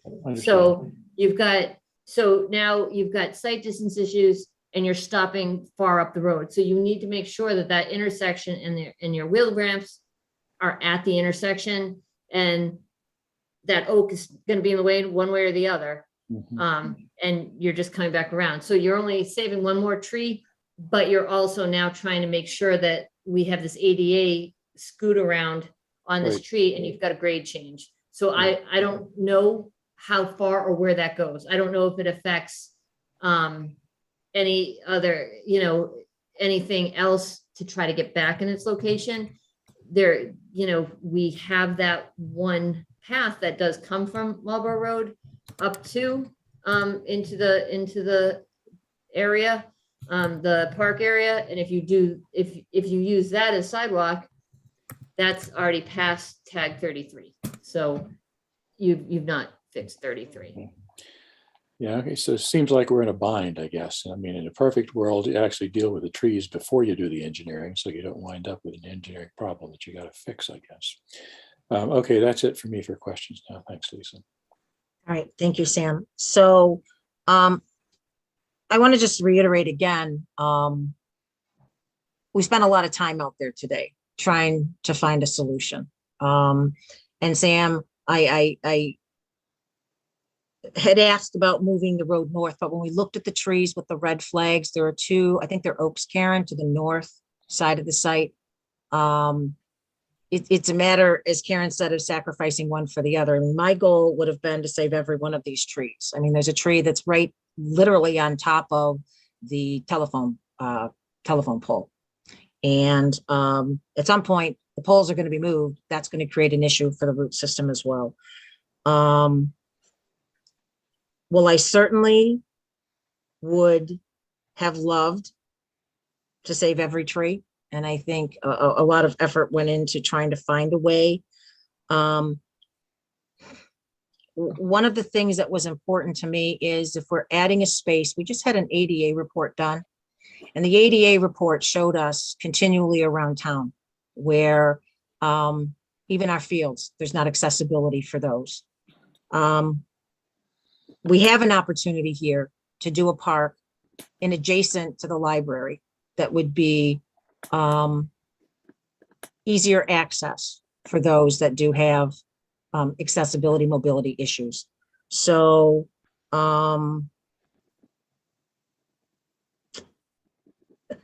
this is a tough one for me because I would like to save all of the trees, and we tried to do that today. But I think it's a bigger issue here for me. So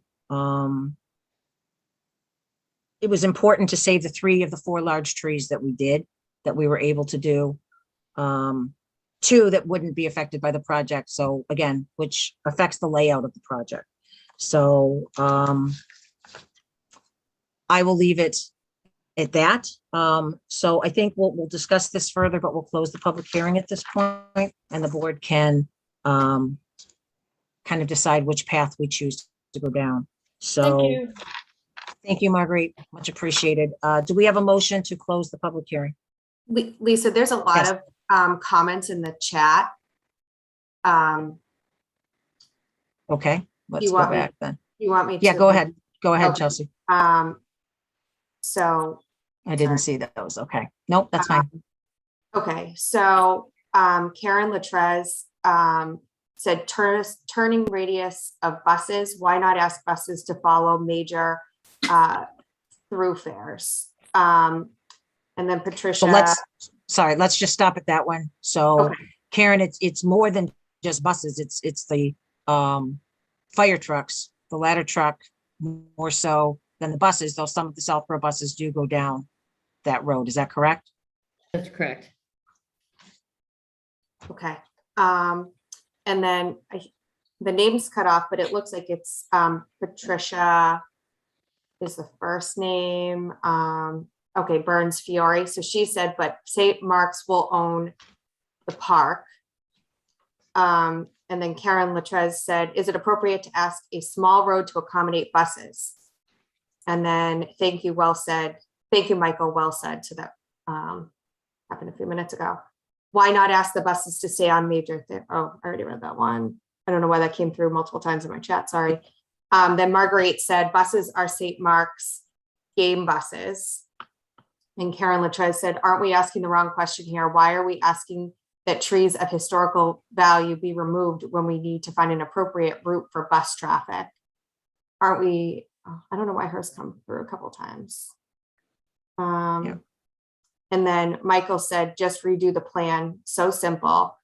Marguerite then said, the buses are the only ones that go to St. Mark's with Groton, et cetera, teams on them. A number that's 408-972 said, obviously this is a demo for developers. And then Carola Trez says, then buses are occasional and can adapt their traffic pattern. Rebecca Deans Rowe said, I'm a little confused. The MassDOT site announces the grant as Southborough received $290,000 to support the implementation of a new Southborough history walk to include the construction of new sidewalks on Marlborough Road, Route 85 and St. Mark's Street, a new plaza gathering area adjacent to the public library and paths around the old burial ground. The history walk seemed to be pitched as a focus, and here we are cutting down historical trees in a potentially cultural sensitive area. And then Patricia Burns Fiore said, how is this tree removal and street relocation being funded? Is money from shared streets and spaces grant being used to remove these trees and reroute St. Mark's Street? That money was granted for a history walk, and Ms. Galligan said in February, it would not be used for moving the roadway. So I don't know if you want to respond to that one, Karen. So the grant isn't technically the road, use it for the road, right? It's for the area south of the road, but the road has to be had to be roughed in order to make that space. That's why it all works in together. And then the drainage is also, because that park has drainage, so all the drainage had to be done in order to make the park drainage. So it can be done. Okay. Michael Wyson said, it's very simple to reroute the sidewalk. Also, none of the town boards or committees were notified of the final plans. Number 45 could be saved, just shift the road. 408-972 said, time to go back to the drawing board. BOS, you've goofed. Enough hasn't been examined. Stop the destruction of trees now, move the sidewalk. And then Michael said, why couldn't the road just have stayed where it was and rebuilt? Marguerite said the town of Weston would find a solution. Michael Wyson said, this is all driven by expanding St. Mark's parking.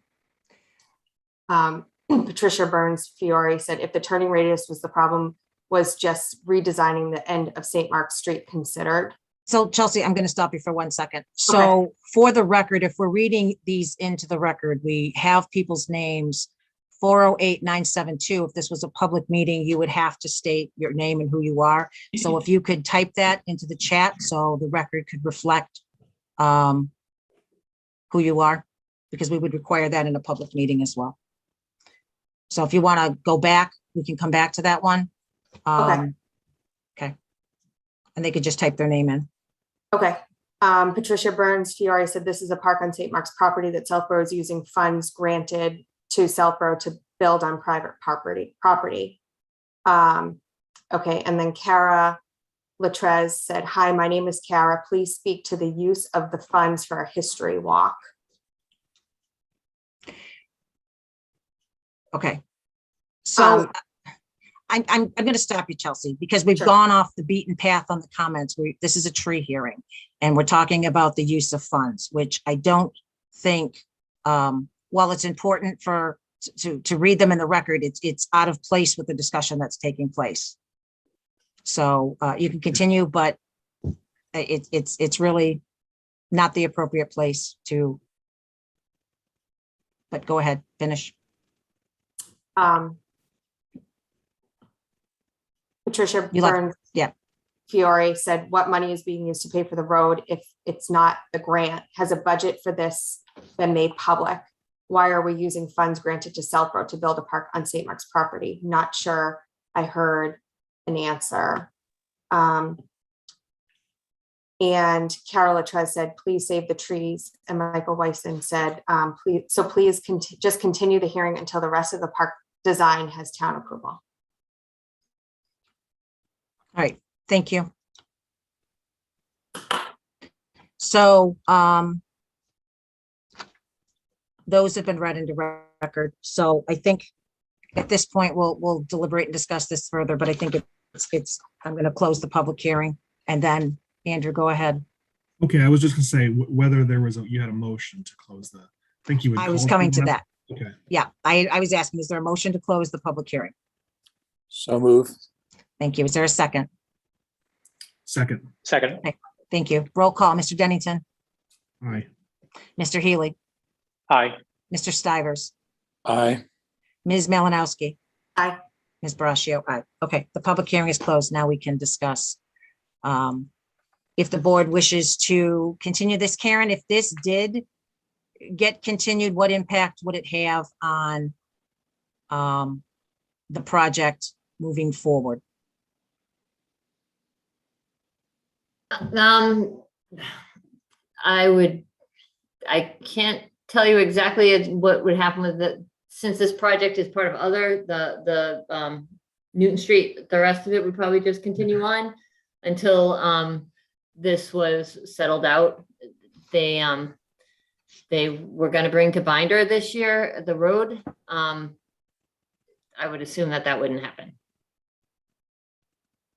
So how would that affect the bids? Is there going to be a penalty for, or it won't make a difference based on the contract for delaying some of the work that was supposed to be done? No, we don't. What we had to have done per the bid was to have that roughed out so that we could make sure we could utilize the grant. However, if there's still a question about that come the end of the year when we go to get that grant money, and there's a question of, well, we're not going to build a park, and we did all this and we're not doing any of it, then we have to give back that money. All right, so I'm going to open it back up to the board now that we've closed the public comment. I don't know if the board wishes to entertain continuing the hearing, to taking a position, if the board is ready to take a position on the tree hearings that are before us. We'll go down the line. Andrew, I think we started with you last. So Chelsea.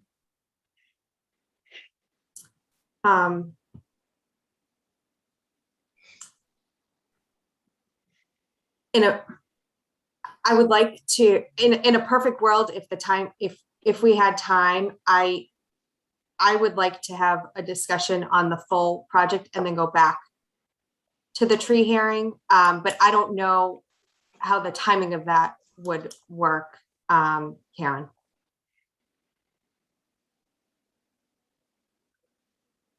Or I think you guys can do what you want, right? I mean, I guess, are we talking about continuing it for how long? And I think I would just like to have an all-encompassing discussion to then go back to the trees, but I don't, I'm also cognizant of that we have, that we're spending money wisely too, and that we're not, that we didn't do work that's not going to be realized in some capacity. So I don't know if I'm making myself clear on that.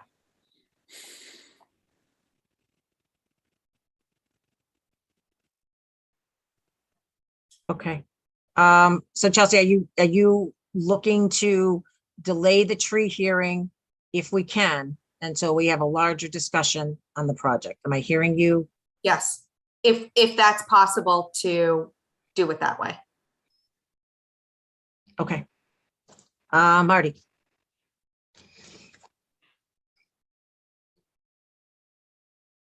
Oh, I'm unmuted.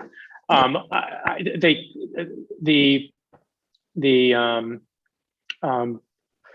sidewalks are consistent with every study that Southborough has done. They are designed for safety. This is an issue that we're going to deal with over and over again if we're going to put sidewalks in Southborough. I think Karen has given the best explanation for the steps that were taken to protect as many of the trees as possible. Again, that's what we did on Main Street. That's what we're going to have to do on every road that we consider putting sidewalks on. The idea, because Karen, correct me if I'm wrong, if you put in sidewalks, those trees have to go. The only way those trees stay other than 34, 36, and 37 is if you don't put the sidewalks in. Am I right about that? That's correct. All right, then it's an easy call for me. All right, thank you, Marty. Sam? So to summarize, are we at the point where we're now talking about 6 of the 9 trees on the list? 34, So 36, and 7 excluded from the list? yes. 1, 2, 3, 4. I think there was 9, Sam. There were 9 on the original. It was 9. So there's 3 that we're currently looking to, well, at least looking to be able to try to save and still allow the sidewalks to take place. And which are those on Karen's original list? 34, 36? 36 and 37, Sam. Numbers 3, 4, and 5 on the plan. Pull up our list. 34, 36, and 37. Yes, 3, 4, and 5, Sam. Correct. Okay. Yeah. Very troubling. I hate to lose the big oak there. That's a tough one for me. But I guess I don't have any other questions at this point. Okay, Andrew? I don't believe we need to continue the hearing. And I think that a lot of the frustration that some people have about this whole issue is just simply the fact that we're going to have a more, I think, the way we've separated the agenda, we're going to have a discussion about the contents of the park, other parts of the park later, and just because we are in a legal public hearing about the tree removal, we're trying to confine it to that. There's other ways that we're going to address these concerns in the other part of the agenda. But Sam, just responding to one of the points you made of, you said ideally you try to do the tree work before you have the plan. I think what Karen is saying is that to some extent we did do that. And another thing I was struck by going to the area today is when I just looked, and some of the best trees are actually those that have the I don't know what color you would call it. Red. Purple or red. Red, yeah. That are actually going to be, that are not being cut down. So that kind of, in a concrete way, shows to me how, just adjusting this street 5 feet, 10 feet leads to some things you may not actually want. And, again, I was struck by the fact that there's already a stormwater drain in the middle of this that is put in place to accommodate the street that was reflected on the plan beforehand. So again, so all that's where, first, I appreciate the work that Lisa and Mark and Karen did of trying to think carefully about which of the trees could be taken off the list. But I'm comfortable, closing out this hearing, and then we can discuss the rest of the project design at the end of this meeting. Okay, thank you, Andrew. So I also am comfortable closing the hearing. I don't know the design of the park and the discussion on the park is going to have nothing to do with the road. The drainage is done on the road. That is done. We looking at the trees, looking at tag 30, it's dead. So that's a no-brainer. Tag 33 is up against a telephone pole. We looked at 34, 36, and 37. I mean, obviously, everyone, I think, would have liked to have saved the big 36-inch oak. But as we said earlier, I think moving the road, shifting it to the north, you would have lost 2 others in its place. So, and I think at the place we're at, and the sidewalks, Karen, aren't going to affect. The only trees that the sidewalks are really affecting are going to be, just so I'm clear, 30 and 33. And we've already talked about 34, 36, and 37 staying. 40, 45 is the big oak, and we know that's in the roadway. And then the 2 that are to the north, 39 and 38, I believe one is dead and one is a double or dying, and one is a double tree anyway. So as much as I hate to say it, I'm comfortable closing the hearing. I don't know what more we're going to do or what more we're going to save today. And Karen, when would these trees be coming down? Anyway, If I believe they're gonna try to get them down quickly so that they can finish up the fine grade or the more roughing and then grading of that area and the binder. and I think the one thing that we haven't really talked about again is the ADA piece and what the sidewalk will potentially allow. So I'm also in favor of closing, well, we've closed the hearing, but taking the position on whether the board wishes to continue the hearing or not. So Chelsea, you had the first suggestion of continuing the hearing. Do you want to make a motion and see where that goes? No, I think I was reacting to people's desire to hear more about the park and how that would flow into it. But I think your closing remarks there on the point that we're at in the process, I think it's a discussion that can be had separate because the drainage is already in place. Okay. So that being said, then I guess, do we have a motion to approve the, I'm trying to think how to word this motion. Actually, do you want me to give it a shot, Lisa? Absolutely. Okay.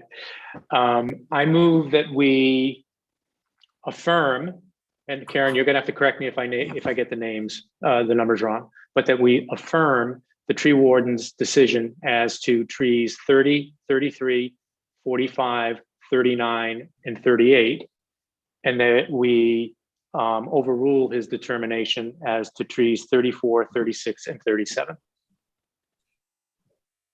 Did I get all the numbers, Karen? I think you missed 46. Yeah.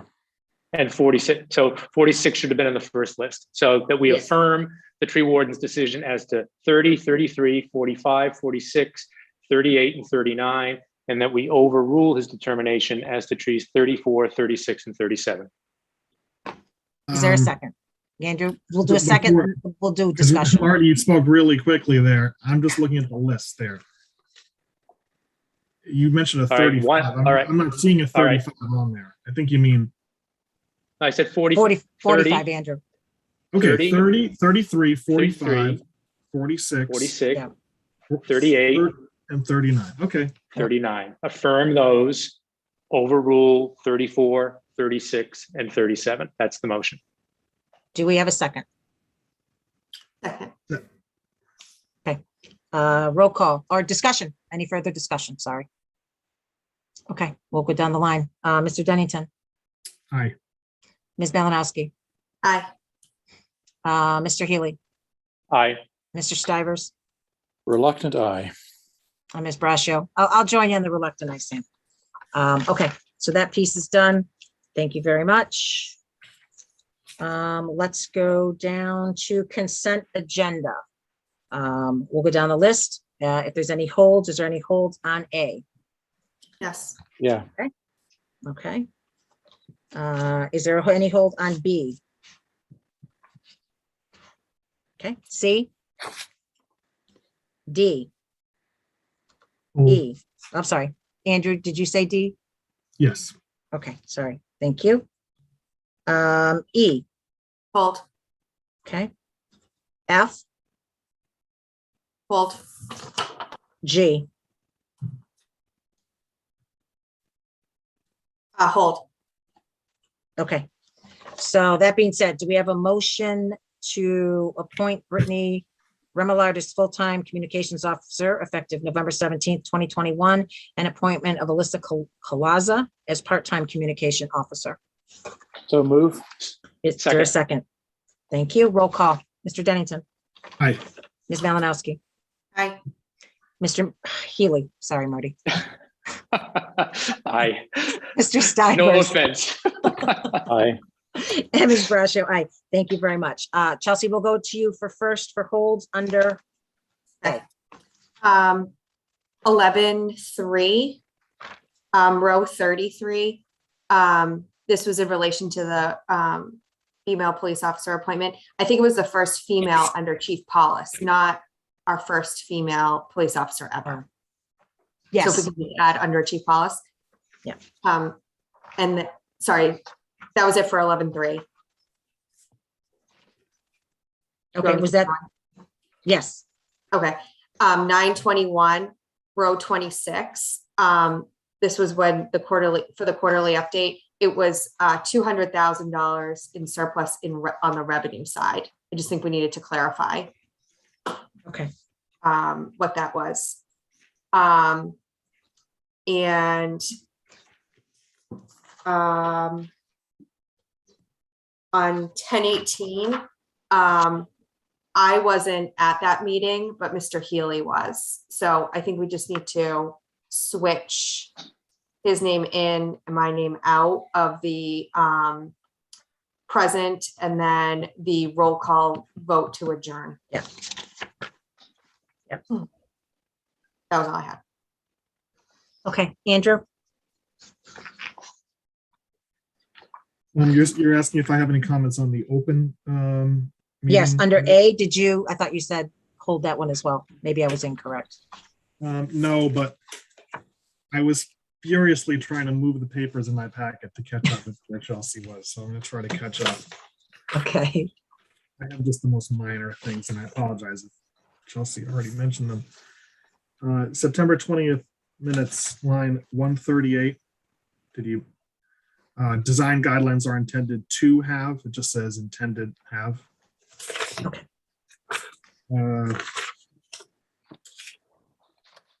September 21st minutes, line 57, it should say, he asked the planning board to clarify the purpose. Line 169 should say she is now on a critical path.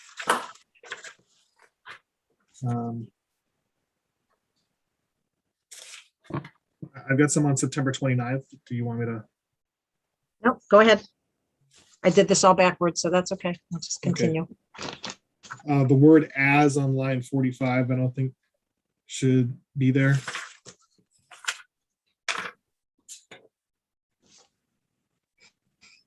I think that's it. Okay. Mr. Stivers, do you have anything? Yes, I do. 9/21, the line 191 reference to board meeting on Monday the 27th, and we actually met on Wednesday the 29th. I don't know if that date changed. It may have from when we originally talked about it, but be worth confirming that date. Line 219, reference to Tim Flynn. I think it was Tim Fling, F-L-I-N-G. What minutes were those ones, Sam? Sorry. 9/21. 9/21, thank you. I'm going chronologically. I didn't have anything on 9/20. 9/29, listed Mr. Healy is not present, and he was there, it appears. At least he made statements during the meeting. And let's see, the same issue in 10/18, I think Chelsea caught that one. In 10/21, also I have Mr. Healy not listed as present. I think he was. And then on 11/3, line 23, Ms. Shimkus's name is misspelled. And 11/3 again, line 192, I'm referred to as Ms. Stivers. Sorry, Sam. In the spirit of gender equity, There you go. Okay. I'm proud of the promotion. All right. All right, Sam, thank you. I had one, Mr. Purple, on September 20th, 2021, line 101. The word all is struck through. Should that not be there?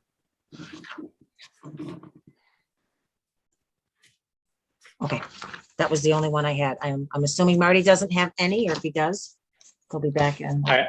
I do not. Okay, great. So that being said, do we have a motion to approve open session meeting minutes, September 20th, 2021, September 21st, 2021, September 29th, 2021, October 18th, 2021, and November 3rd, 2021, as amended? So moved. Is there a second? Second. Second. Okay, thank you. Roll call, Mr. Dennington, Aye. Ms. Malinowski, Aye. Mr. Stivers, Aye. Mr. Healy, Aye. and Ms. Brascio. Aye. Thank you very much. Andrew, you held D. I held the, I am in support of proceeding with the reciprocal interim license agreement. I just had some nitpicky comments on the language, if that's okay. So the first part, which recites the parties, the other party is the trustees of St. Mark's School of Southborough Incorporated, and then just on the signature block, it just says St. Mark's School of Southborough Incorporated. So usually those are supposed to match, and all of these comments that are making are just so that town council can review these and whatever is the most appropriate thing. And so then it refers to us as the Board of Selectmen. And now in all of these documents that we're seeing, some of them refer to us as the Select Board, some of the Board of Selectmen. I didn't know whether that's because technically that the article that we passed on November 1st doesn't take effect until the Attorney General approves it or something like that. But just, we should be consistent in how we refer to ourselves. Obviously, the Exhibit A, the plan, needs to be attached to the license agreement. In paragraph 5, principles is not sure that, I think that's the wrong spelling of principles in the context that it's used. So that's it. Okay. Any other comments, questions on that? Marty, do you have any? I can't tell if you're trying to unmute. No. Okay, great. So that being said, do we have a motion to approve the reciprocal interim license agreement with St. Mark's School for St. Mark's Street, Marlborough Road project as amended? So moved. So moved. Okay, is there a second? Marty, you can do the I think I second. beat Sam. you. I'll second. I'll defer to Mr. Stivers. All right, thank you. Mr. Dennington, Aye. Ms. Malinowski, Aye. Mr. Stivers, Aye. Mr. Healy, Aye. and Ms. Brascio. Aye. All right. Next up, Ms. Malinowski, you held E. I did. I'm going to vote against it. Okay. So do we have a motion to approve contract amendment for Fire Chief Steve Achilles? So moved. Is there a second? Second. Okay, roll call. Mr. Dennington, Aye. Ms. Malinowski, No. Mr. Healy, Aye. Mr. Stivers, Aye. and Ms. Brascio? No. Thank you. 3-2 on that. Thank you very much. You held F as well, Ms. Malinowski? Yes. Can we put that on our next executive, please? Okay. So we will table that until our next executive. Thank you very much.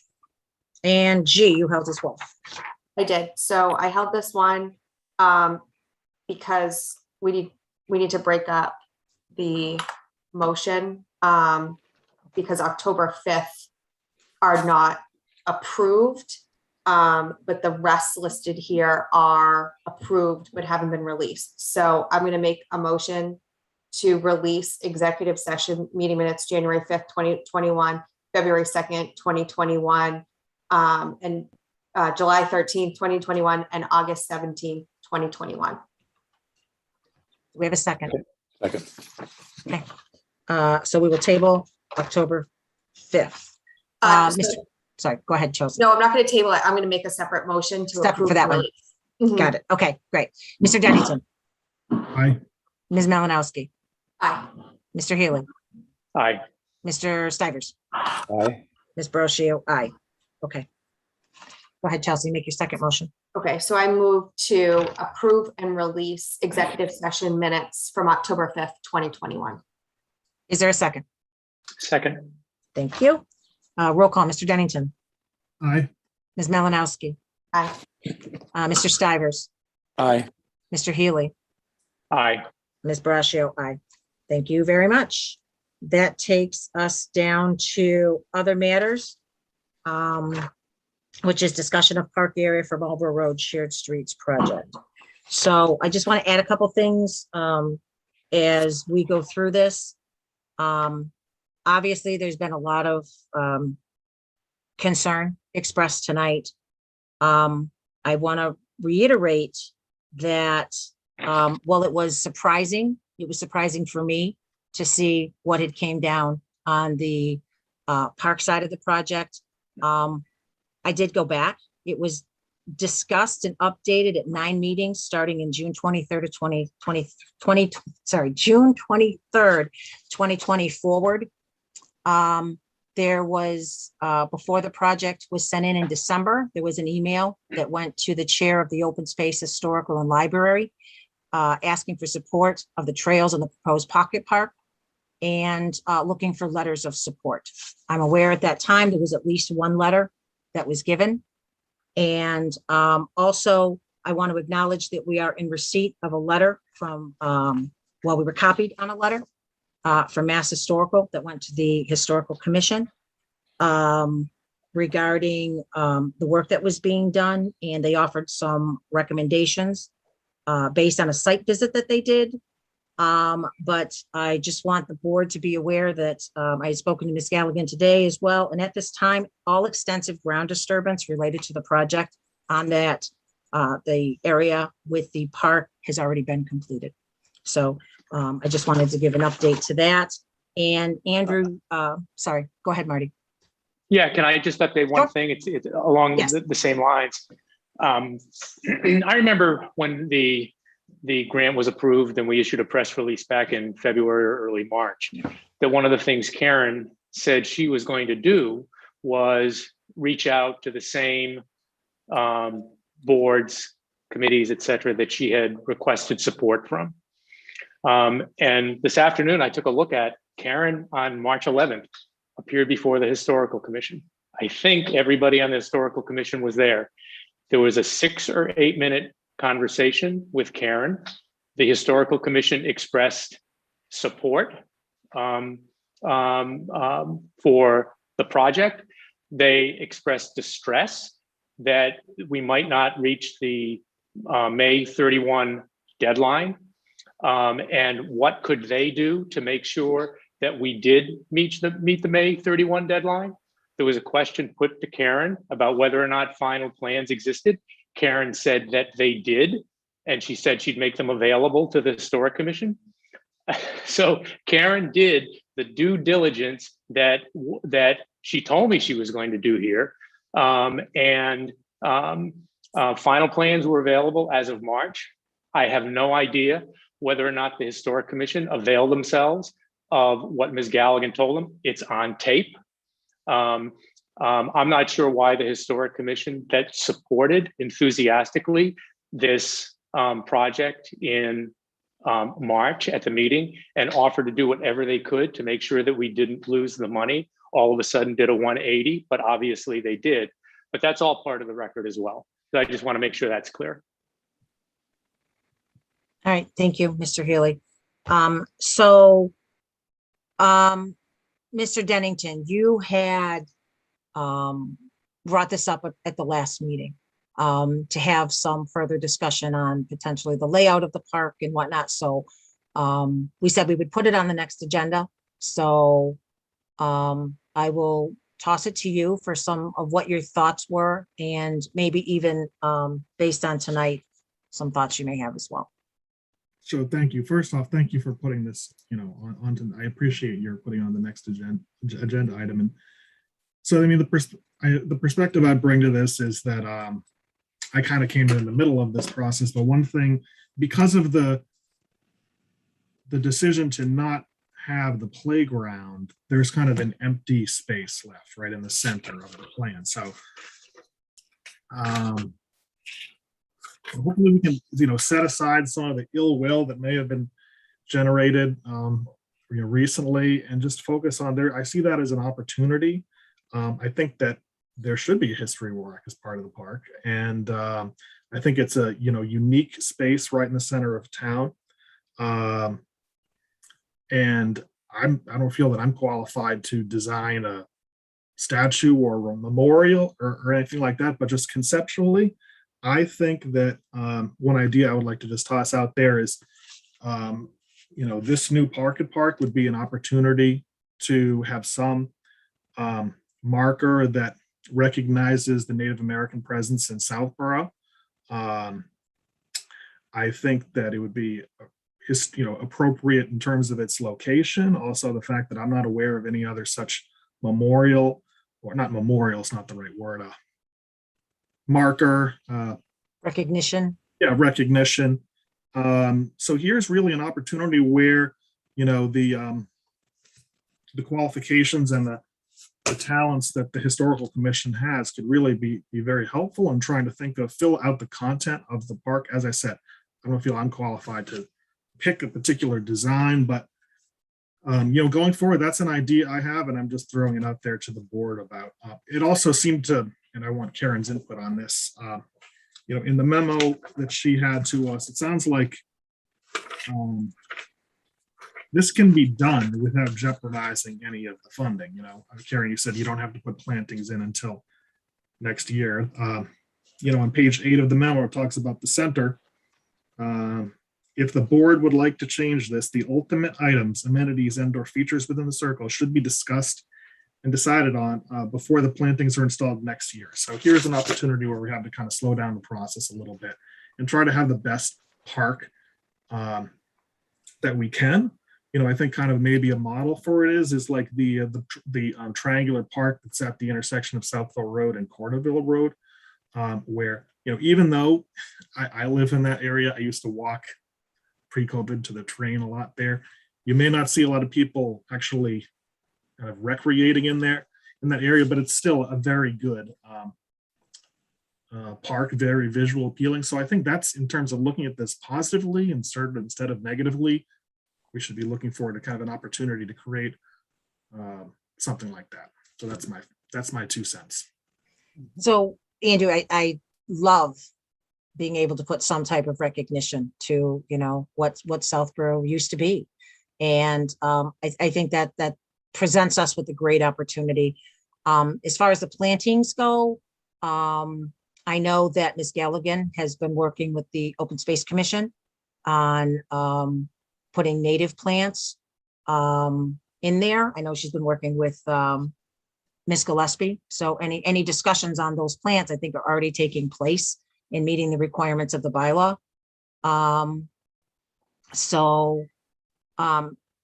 Karen, I know, again, before I go to Karen, is there any other comments that the board members might like to make to what Andrew has suggested? And Marty, go ahead. Yeah, Andrew, and it just struck me as you were talking that you weren't a member of the board when this was discussed in the fall and in the early winter. Because first of all, I think whatever the actual, whether it's a monument, part of a walk or something like that, it's a great idea. But that was one of the main focuses, was to use this as connective tissue for, looking from the General Henry Knox monument down towards Main Street and connect it with a walk through this park area. Again, my understanding, looking at discussions that I thought were taking place from a positive standpoint, was that CPC funds were going to be used to address basically the shortfall. I mean, I know Karen, how many times did she bid this thing? 3 times, trying to get a price down so that the $290,000 would be able to accomplish enough of what we wanted to in the park area. And so I think, again, a very positive approach was to finish that work with CPC funding so that all of that connective tissue that we had talked about and that was part of some of the original discussions gets carried out. And I know my understanding is that the open space people have been deeply involved with, and I think excited about the prospect of the native plantings to sort of extend what they've already done in the library area. So Andrew, what your suggestion puts a nice big punctuation mark. I think what already were some terrific ideas with how to finish this thing off.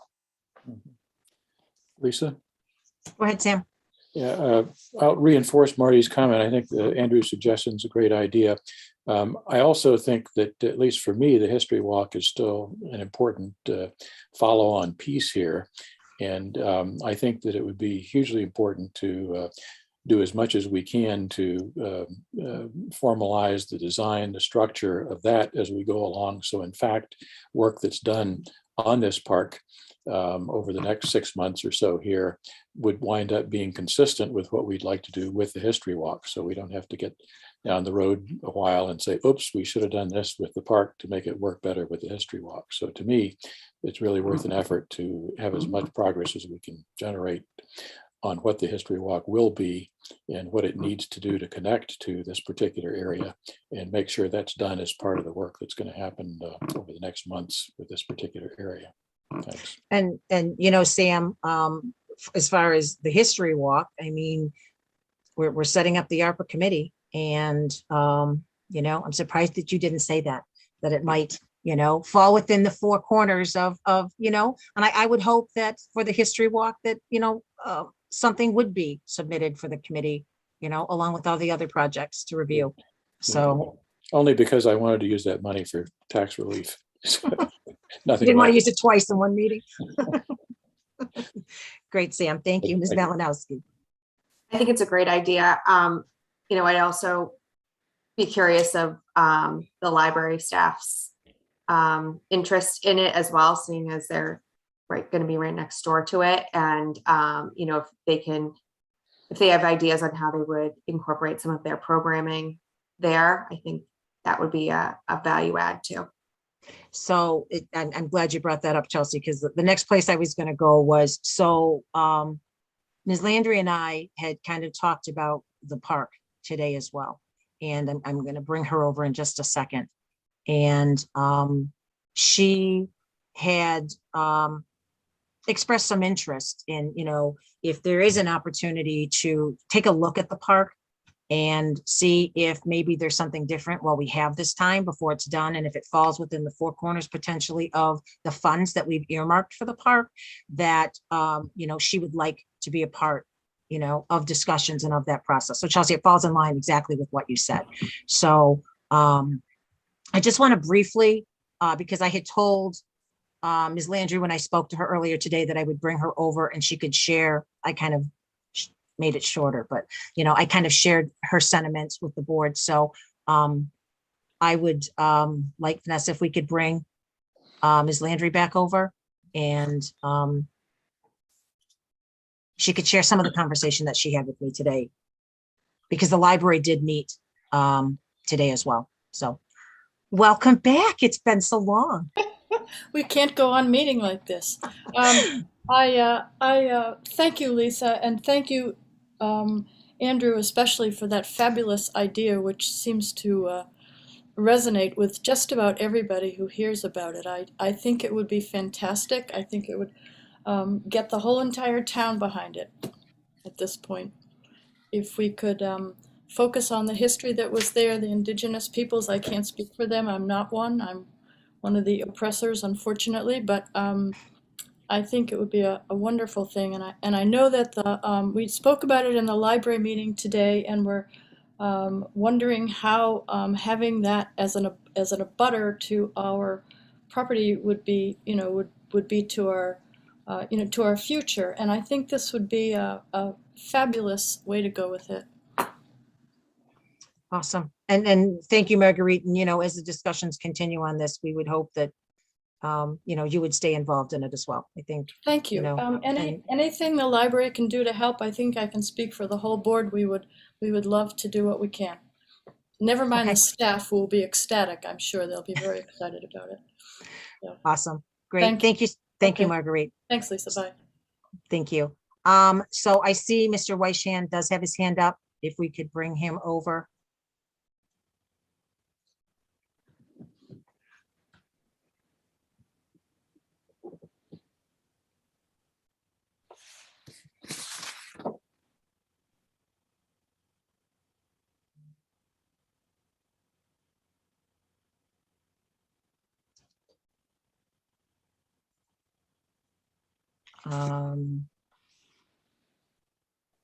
There we go. Thank you. Thank you, Vanessa. Michael, you are muted.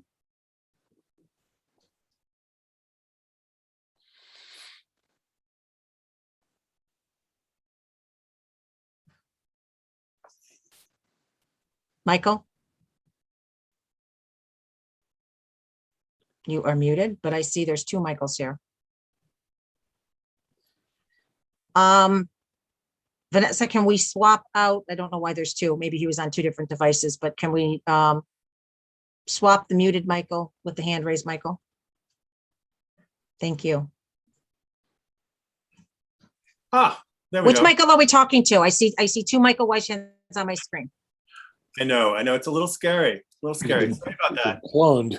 Can you imagine two of me? My God, you must all be in terror. I'm sorry, I was following this down in the kitchen while I was trying to run down and eat my dinner. That's the privilege of not being on the Board of Selectmen. You get to run out on these breaks. So I just want to correct for the record a couple of things. The Historical Commission received notice of these plans back in December. We received conceptual visions of what this was going to be.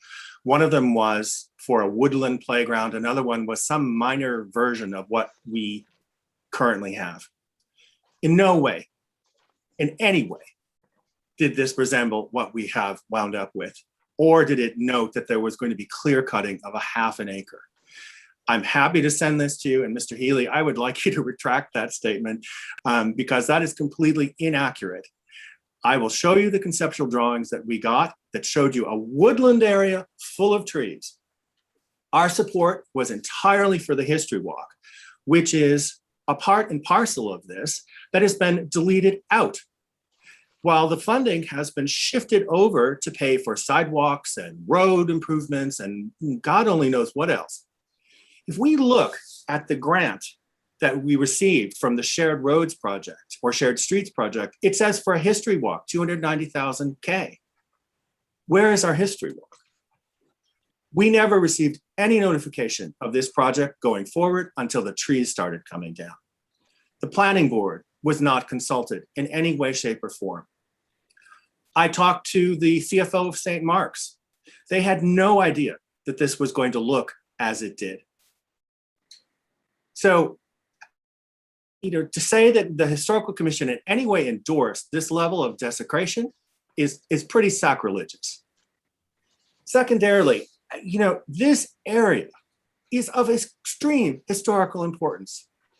This grant should have gone through Mass Historical Commission, which vets all of these expenditures through the state for historical damage to important sites. Because this shared streets grant, for some reason, even though it was through the Department of Transportation, this didn't go through the normal archaeological channels, which would have alerted us immediately to what was being planned here. You'll remember last year that when we had our disagreements about the old burial ground and the flying of these, what we consider to be racist flags in the old burial ground, that we notified you that there were numerous graves unmarked in the burial ground and around the burial ground on all sides. The only reason the ground radar survey didn't show burials on the northern portion, the St. Mark's lot, was A, that it wasn't town land, so it wasn't surveyed back in 2008, and B, it was forested.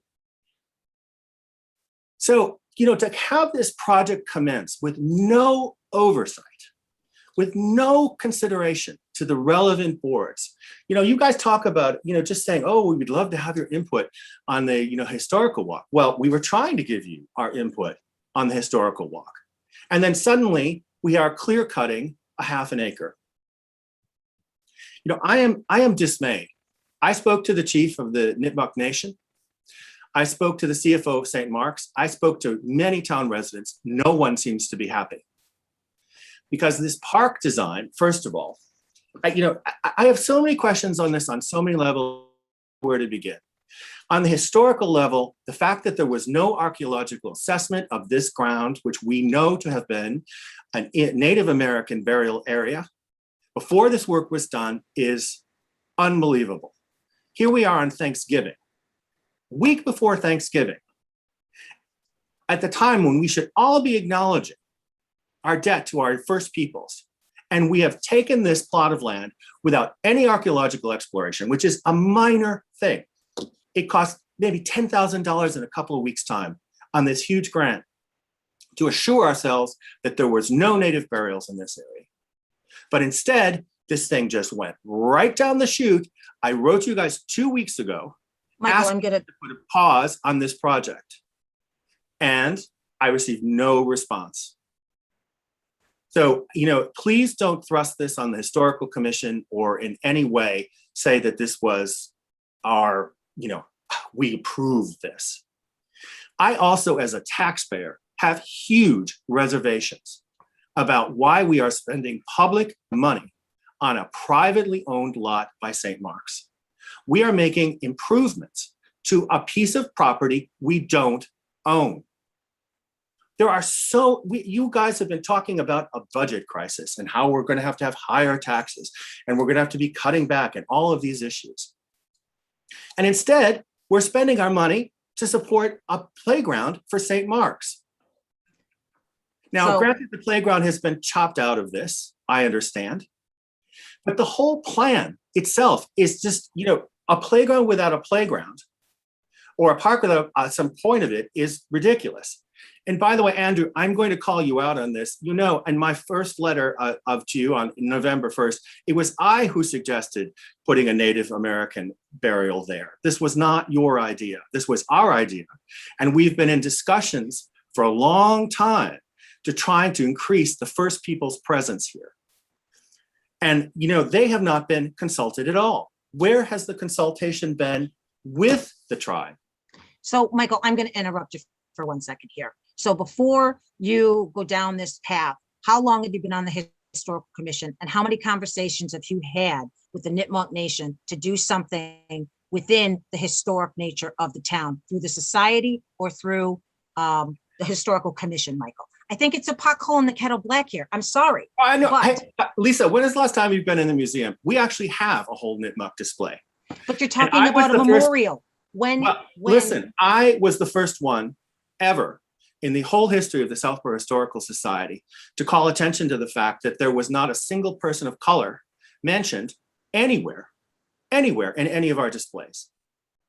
And I proposed and did not receive funding for a traveling exhibit that would have gone to our schools in the various areas of the Nipmuc influence, which extend all the way out to Mount Wachusett and our borderline here, that would have created a knowledge for our school children of what this is.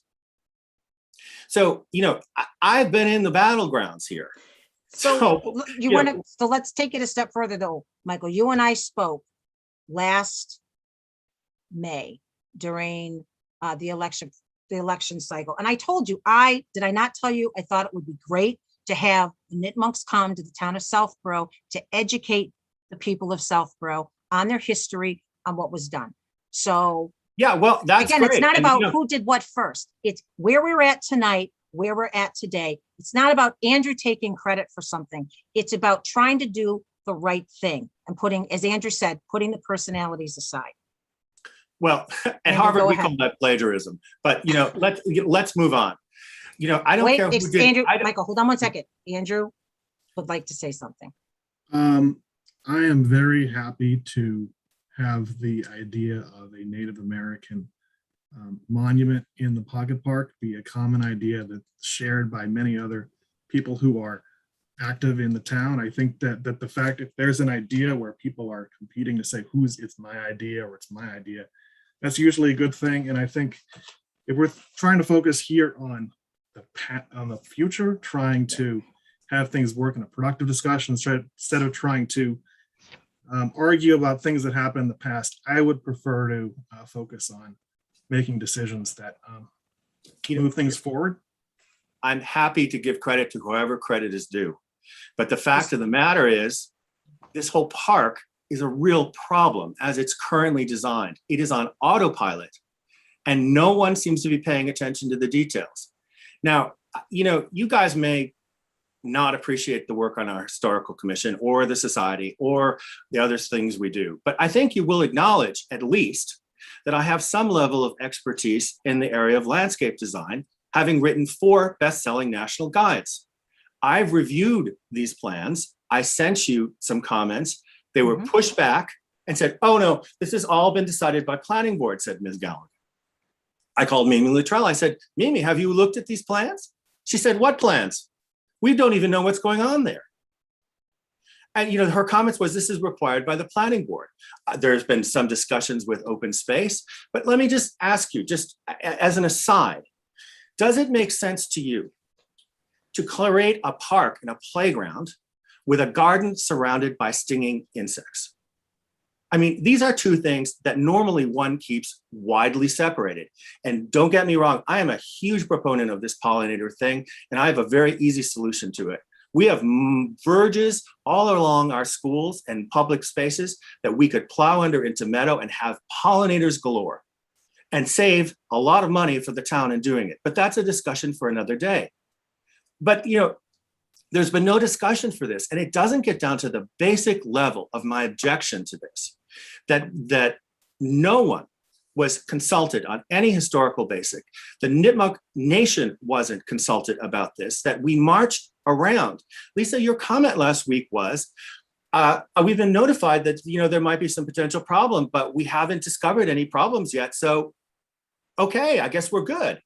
Now I'm paraphrasing, but what you're saying was, oh, we haven't dug up any graves yet. This is just bonkers to me that we have so little respect for these folks. Michael, and I'm going to tell you, I take serious exception at that. I take serious exception at that based on my family's history. And for you to insinuate that I have no compassion or anything for Native Americans. I didn't say compassion. What I said it doesn't matter. Your comment. My comment was at the time that you asked for a cease and desist, Michael, what did you give the town short of, I heard from a book? What did you give the town to give us something to do a cease and desist other Lisa, than I'm saying this? Lisa, do you have any idea how these archaeological surveys are conducted? I do. I had a nice conversation with Mr. Horn the other day. Okay. We talked extensively about the study that was done. Yes, exactly. But can you tell me how an archaeological survey of this site would have been conducted post destruction of the area? So again, this is becoming tit for tat, Michael, but my question No, it's not becoming tit for that. It is. There are a lot of people, there are a lot of participants here in town in these meetings that are really, really upset about this. And this has been handled in a way that is just, the communications have been so unbelievably poor. And again, the historical commission in this horrible situation of being, oh, we're yelling at you, we're doing this in this negative view. That's not what we're here for. We were trying to support this history walk. We were trying to do this work. But, beyond that, I'm going to get off and let you guys discuss this. But let me tell you that as a taxpayer, I also have huge problems with this project, that we are spending public money on a private property to make changes and improvements to a property that we don't own. I have a huge problem with this licensing agreement that you just proposed, that essentially says you're going to bring this to town meeting because we as the town need to approve these easements by a 2/3 vote. So you're going to come to town meeting, and we just had town meeting 2 weeks ago, where this could have been presented to us clearly, transparently, and allowed everyone a chance to weigh in on this, when all of these discussions could have been had in an easy and logical fashion, and instead of the historical commission chasing after bulldozers which is literally what we've had to do. But instead, this wasn't put on the agenda. This was, this surprise thing, happened. And now we as voters are going to be asked to approve these easements that have irrevocable improvements on them. What if the town says no? Do you have to give the money back? I mean, I don't understand this whole process. And I'm just hugely disappointed. Lisa, I don't mean to offend you in any way possible. And I respect you as chair of this, I do. But this has been handled very badly. And we need to put a pause on this. We need some time to look and see if there's any archaeological work that still needs to be done.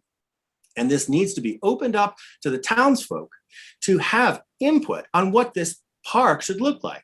Yes, it should have a Native American memorial, but as these white faces, are we going to make that decision? I certainly hope not. And we shouldn't be rushing because we need to have some funds spent before the 31st of December.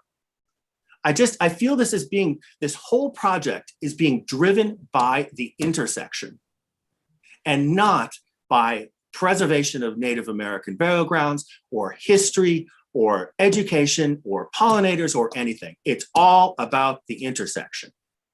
And something has gone very, very wrong here.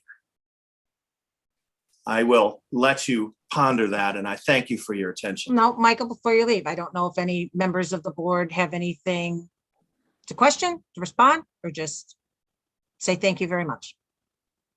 Okay. Thank you very much. Thank you very much. Much appreciated. So, why don't we bring Karen in? We can talk a little bit about, she had provided us some information. And I think, Andrew, that gives us the opportunity. Hi, Karen. Welcome. I think it gives us the opportunity to, as we had kind of talked about earlier as well, being able to take a look at what we have in the park and potentially looking at maybe leaving it, maybe improving it, but getting some potentially additional feedback that won't affect the bids that have gone out, because the work, and correct me if I'm wrong, the work on the park isn't going to start until the spring. The plantings, yes. The plantings, okay. A lot of the rough grading and will be done this fall. This fall. Okay. So before we went down this path, you had sent us some information on the park. Do you want to briefly go over this? We'll let the board ask some questions to this. I don't know what's easier to do. And to be clear, that the intersection is an important part of this project. This is a road project, and we are fortunate that we have money to put a nice park in this area. We're able to fix an intersection that's a problem, and we're able to add a park and do an aesthetic change and whatever else the town wants, which is not a DPW decision. I'm sorry, but we don't, that we maintain, but we don't design a park. That's just a benefit that we're getting for this intersection. We got shared spaces grant to do this, to have a nice gathering area for the town. And it's been incorporated into a larger project, which is an intersection project. So just be clear on that. So if you look at what I did send, because there were questions about what like the sidewalks or the walkways. So they are stamped concrete, they're colored. It does recommend a color in the plans. They did try to go with a kind of like I think a tannish color, I believe. The inner circle, right? If you looked at that, the detail for that, that's not just the stamped edge, that's actually stamped throughout. Again, the garden areas are all native species. I did not say that the planning board agreed to this. I said that the planning board wants native species, open space, also has been working with us, and they had looked at this, and they do want to comment a little more and see if we can, because the DPW just made a space for them for a for planting, native species planting area, and they are looking maybe to expand that, depending. They haven't talked to the library trustees fully on all that. But the idea is that we could, it links there. Basically, I think my understanding is that they're trying to link a bunch of these native species gardens and places together for pollinators. I don't think we're specifically trying to draw in hornets, bees, or whatever. I believe pollinators can also be hummingbirds and birds and small animals, right?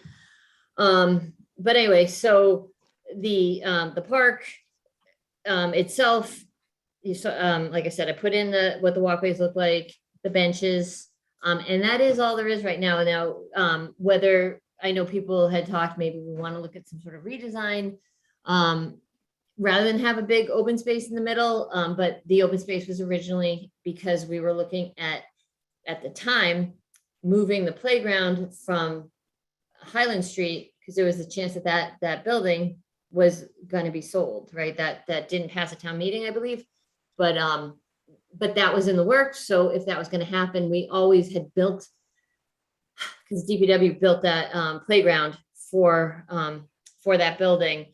We did that knowing that we might need to move it someday, because the art center building has always been something that the town's kind of shifted ideas on. At one point it was art center, then, and at different times it's been, maybe we should get rid of it.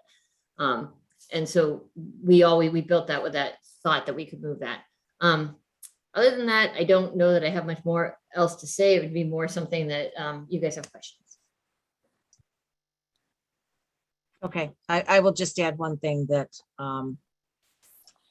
Andrew, I think the right path is to move forward and how we can get the best park that we can there as well. So we'll go to the board to ask questions. I see you have a couple people with their hands up as well. Keep your hand raised if we will come back to you. So go ahead, Andrew. Any questions or comments for Karen? I think our path is clear. I think we're looking to see what we can still do to the park. One question, Karen. So the plans show kind of circular walking paths around the circle. Is that something that needs to be done by the end of the year? What do you think about that? So this project, the whole project, right? The whole various streets project, there's roadway maintenance money, there's chapter 90, and then there's the grant for this park area. Because the park integrates with the way the intersection is, I don't think that there's a problem if we still look at all this, because we've roughed in, and that money, there's drainage that does have to stay, right? We have a rain garden in there, but we need that drainage. So yes, if we needed to change things, I don't think it's a problem to do it. Does that answer the question? Did I go off on a row? I think you did answer the question. That, for example, the layout of having the walkways and this, I'm not talking about the sidewalk, the walkways, but that doesn't need to be completed by. No, sorry. No, it does not. Nope. Okay. Mr. Stivers. A question. I agree that, given all of what we heard, clearly, I think the focus needs to be on next steps here. And it seems to me, is it worthwhile to actually put a group together to specifically focus on park concepts, ideas, et cetera, to basically gather the people who ought to be involved in this process to provide additional input as the park plans are finalized here. Seems to me that would be a way to deal with some of the comments that we've heard tonight, that I've heard and others have heard independently, about how to get the best use out of this space going forward, and still have time to actually make modifications to how the park might be laid out or used, et cetera, in a way that, again, would be specifically inclusive of a variety of interests in this issue. So I think it might be worth considering that going forward. Thanks. Thank you, Sam. Chelsea? I was actually going to have a similar comment and maybe be more direct to Karen. What would be helpful for you, given your comments, to kind of move this along and give you the support that you need? If the board wanted to put together a group that came up with something, we would, I mean, the skill set for DPW is not necessarily there, right? So the town would have to agree that, have a landscape architect. And I know Mr. Weeshan has volunteered to do that, but I do think still it would be a good thing to have the town's consultant on that too. And you could do that. It's just something would need to be done and in my hands to be able to be built for the spring, and within the money amount that we have already allocated to So this Karen, whole project. Sorry, Chelsea, if I can just jump in on that point. So I guess I'm not necessarily against doing that, but my concern is we have a limited scope of funds to be able to do this. And if basically they come back with a full redesign of the park, there's going to be costs associated with the plans and ADA compliance and everything else. So I would just caution that we put some guardrails up on this. If that's the path that the board wants to go down. And actually, okay. So I see Freddie's hand is raised again. So Marty, let's go to you and then I'll bring Chelsea. Were you done? I'm sorry. I apologize. Thank you. Okay. Marty, we'll go to you and then we're going to bring Freddie over. Okay, hopefully I'm not stepping on what she's going to talk about. I mean, it just, I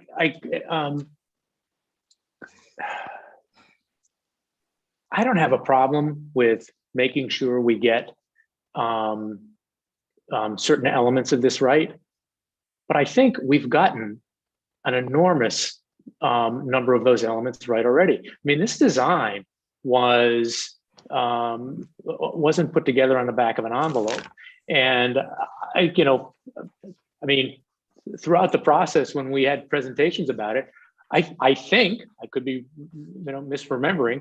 But I think we all thought that it looked great, and that the idea of the circular walkways and spinning off in one direction and coming up from the library, that was a terrific design for what we were trying to accomplish there. I hear it, Andrew. I thought your idea was a terrific one to incorporate some historical elements to that. I still think it's terrific. But the fact that that's a terrific idea, I don't think means that we abandon what we all thought were terrific ideas in the winter, spring, and summer. And I will tell you, I mean, a lot depends on whose ox is being gored. But I understand, and we've heard a lot of it tonight, that there are people who don't like the design. Or they don't like the way the design was come up with, or they don't like the process. I hear that. I disagree with them, but I hear them. But I also hear people who have seen these plans and think they're terrific. Now, they're not going to come out and complain to us and say, I just want to remind you that I really like these plans. I think Karen and her team did a terrific job putting this together. I think making sure that some additional elements, that some of them, unfortunately, we had to take out, get added in the right way, enhance them in a way that we think makes this as nice a park as we think it can be. But the idea of abandoning where we've come just seems to me excessive. So, and Freddie, I hope I didn't step on what you were going to say about it. So Andrew, I'll go to you, then we're gonna go to Freddie because she's had her hand raised. I agree, Marty. I don't know that I would be in favor of abandoning what we started, but maybe enhancing what we've done. I think there's a starting point here. And I think a lot of good things. And again, I think the library's input is important in this because I think it ties in with the projects that are being done at the library. And I foresee this park being used by people, families that go to the library, and then they bring the kids over and they may sit down, and maybe I'm wrong, but I think that input is very important. So Andrew, go ahead. Just briefly, by asking the question about whether the circular walkways needed to be constructed by the year, I wasn't really advocating that we remove it. And I share a lot of Marty's concerns.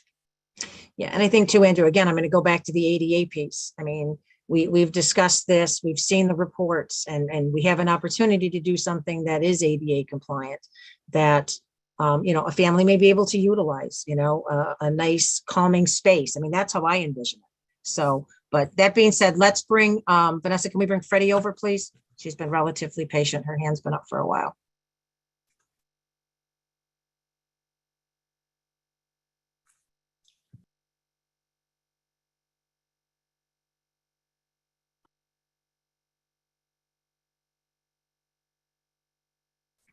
Go ahead, Freddie. You need to unmute.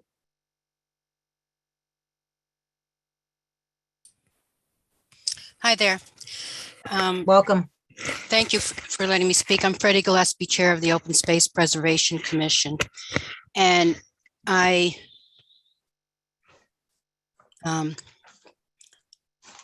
can feel for many of the comments that have been said here tonight about, many perspectives that have been voiced.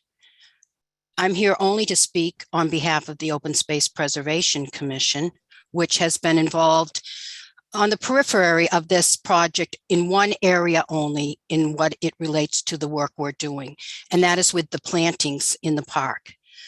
We are, as a commission, we are not designers of park spaces, but we have been working with a professor, Dr. Robert G. Gere, since 2015 on incredible science that once published is going to make many more people aware of how important this is. But many people across the state in the ecological view are aware of the work that's being done here in Southborough and hold us up to great admiration for what we have accomplished and what we're doing. In fact, because of the work we do, I've been invited to chair a regional task force for 36 communities to replicate what we've been doing here in town. And some of that is what's going on at the library, at Breakneck Hill, and in other areas. So my point is that only to the plantings in the garden, first of all, we do these plantings to benefit pollinators, that benefit butterflies and animals on up the chain, and particularly up to birds, which are basically, we've lost 30% of our common backyard birds, 30% of the common backyard birds, not rare birds, common, in the last 50 years. And one of the main reasons is because they're starving. There's no food for them to feed the babies. And how do they get the food? They get the food from the insects, the butterflies that lay their eggs only on native plants. We have got to change our landscaping ethic. And this happens by having these display gardens that people can see, because these are not the plants they typically bring home. That's why last year we did a winter sow project where we distributed over 700 packages, hand packaged by your volunteers, that were collected from seeds in town, hundreds of hours of volunteer work. And I should come before you and give you a whole presentation, but I'm telling you this because some misstatements that are made. Stinging insects, these bumblebees are gentle. They don't come out and bite and sting children. And we will have signage, and people can avoid them if they have a child, that's allergic, because we have got to get back to this ecological connection, because we are basically killing our landscape and killing ourselves in the future. And I know that sounds a little bit drastic and a little bit over the top, but I will provide you links to books that will share this information with you, that we can't continue to just be living in sterile landscapes. And one of the things we have is the opportunity to use the benefit of this great research that's going on here in Southborough and implement it and show people the plants they can use, and to see butterflies and bees, yes, bees, in our own landscape for our own yards. And I'll say this, our native bees are not the ones that necessarily sting. It's the honeybees, which are non-native, and we're not planting for them. So I will say it's been a pleasure to try to believe that what we're doing at the library will be extended. We do love the idea of the accessibility. It's one of the things we look at. You have the new story walk at the library, which connects down to the garden area we're creating. And it's a habitat area that we believe is to be used as an outdoor activity center. And during these COVID times, if anyone is not aware of how important outdoor spaces are, I mean, you just have to be aware people are outside more. This will create a space, and that it connects to this new park is something I've talked with Karen about. We want to make sure it all fits together to connect from that park to the, we call it pollination preservation habitat. There'll be gardens and other plantings, and then on to the library grounds. So I just want to make it clear that we are excited about this. We don't, and I have to say this, I don't know what professionals you wish to work with, but when it comes to the plantings, landscape architects are not the people to go to, because they're the ones who have gotten us in the trouble we're in. They know the plants they know. The nurseries sell the plants they know.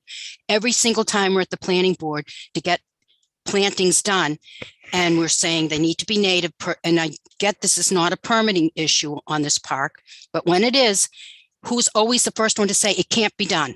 Can't be done. And guess what? Time after time, yes, it can be done. And St. Mark's is an example. They've had thousands of native plantings that they didn't know they would be happily planting at this point in time. So they had a turnaround, and it took a little bit of talking. So I just want to make the point that the native plantings for this project is a big part of it. I mean, it's not cutting down the trees, and it's not the hardscaping and all those other issues. But when it gets down to what are you going to plant there, you can plant all the native plants. The discussions are ongoing with Karen and whoever her consultants are. But don't take that out of this project, because it would be short-sighted for the benefit of all the other work, many volunteers in town. I won't tell you how many hundreds of hours have been put into the volunteer work at the library itself. We have kids coming from other towns to come and work with us. The charter school in Marlborough, the Advanced Science and Math Academy, or Math and Science, they've been there every single week since June. So I'm just going to say that there's a lot of benefit to this, and people taking advantage of the work. And we're going to have Professor G. Gear giving research based citizen science programs to students, hopefully to our students, people at the library, adults, children. There's art programs planned. There's a lot we can do with this. So, I'm hoping you will not backtrack on the support letter we provided from the very beginning. And I think that was part of this pollinators habitat. You need native plants to provide pollinator habitat. Thank you. Thank you, Freddie. Much appreciated. All right, we're going to bring Marguerite Landry over quickly from the library. She wanted to comment quickly. There's a couple other hands raised, so we can move this discussion along, because I think we have a path in moving forward is to get input on how we can better improve what we currently have. Okay, So, yeah, thank you. I'll make this very fast because I know everybody's exhausted. A lot of good things have come out of this tonight. Maybe we've got a slightly different conception of what the park itself will look like. I think that's great. I hope that the library will be part of the discussion, since we'll probably be linked to a lot of what's going on at the park in terms of programs for kids and the pollinator garden. And I think it's a lovely kind of what's the word I want? Cooperative use of library and park ground. And so I hope we can move forward in a good way on this. That's it. all right, thank you, Marguerite. And I think it's pretty unanimous on the board, from the comments tonight, that we certainly would like to see the library involved in these discussions Yes, as so well. if we could look at the design and be part of the design, not to say we're going to move forward in a crazy way saying, oh, we want this, that, or the other thing, because I think we're pretty reasonable people and we know how to ask what we don't know so that we can get it done right. Great. And Awesome. Thank you, Marguerite. Much Bye. appreciated. All right, we have 2 more hands raised, and then I think we have a path here, and we will move on. So let's bring over, I don't know who neighbor is, whoever you are, you need to state your name and address, please, so we know who you are.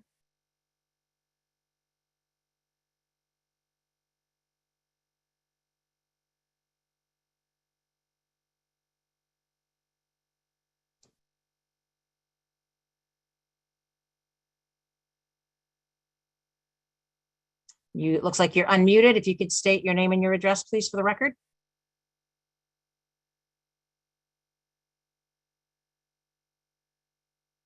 We cannot hear you. Now you're muted. Unmute if you wish to speak. Maybe you changed your mind. Okay, and you remain muted. So I guess Vanessa will swap it out. We'll bring this, oh, neighbor, are you there?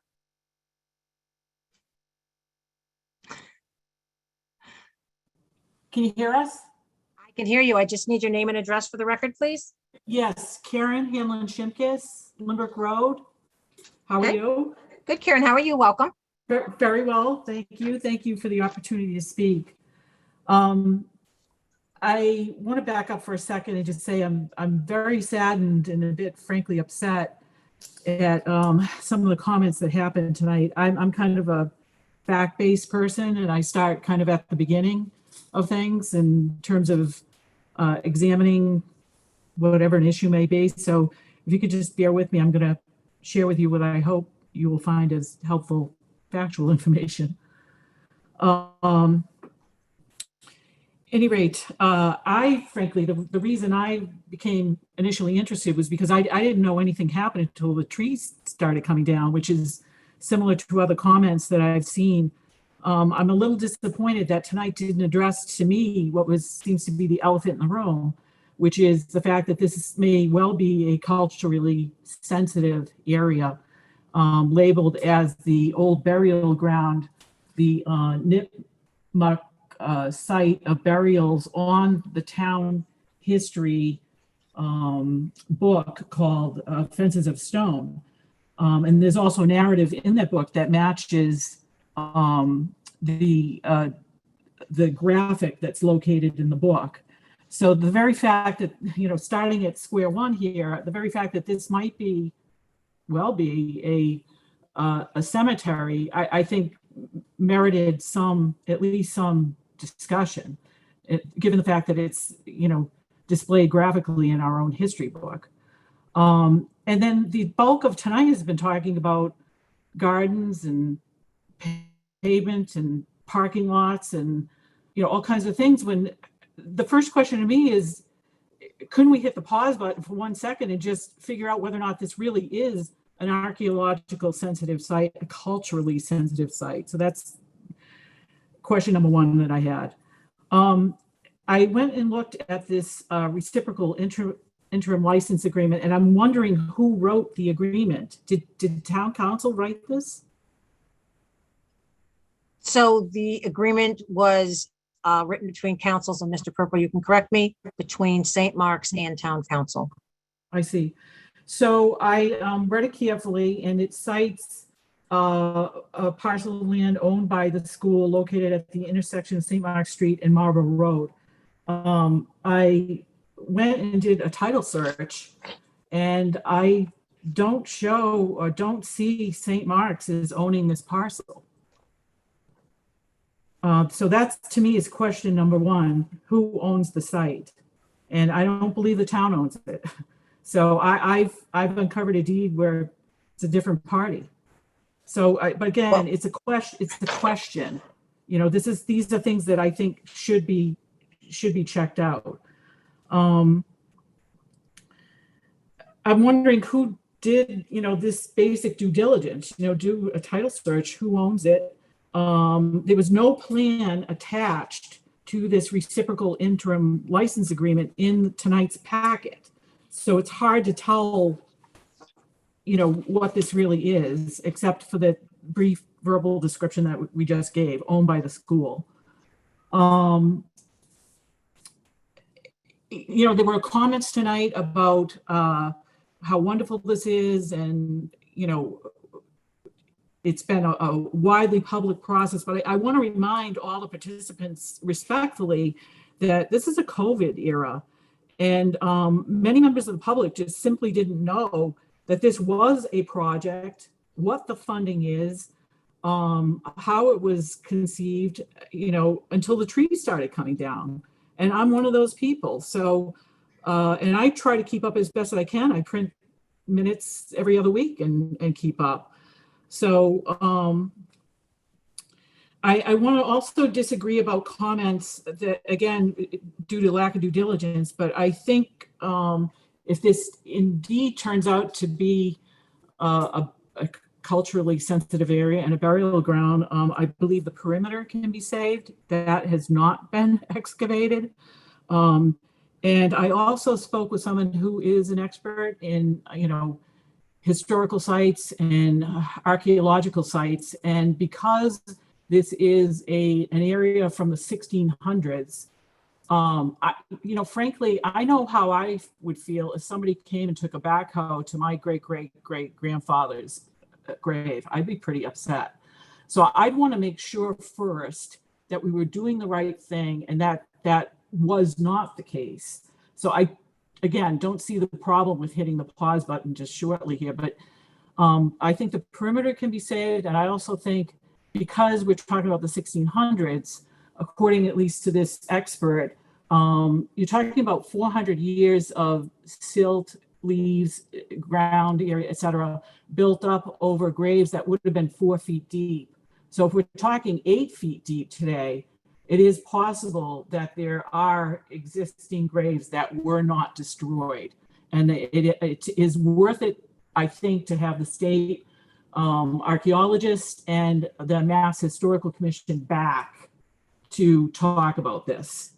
So again, to just summarize here, I'm not sure the land is owned by the school. If that's the case, the town just clear cut and raised trees on a site that it doesn't own and doesn't have a valid reciprocal agreement on. But again, all due diligence that someone needed to have done on day one.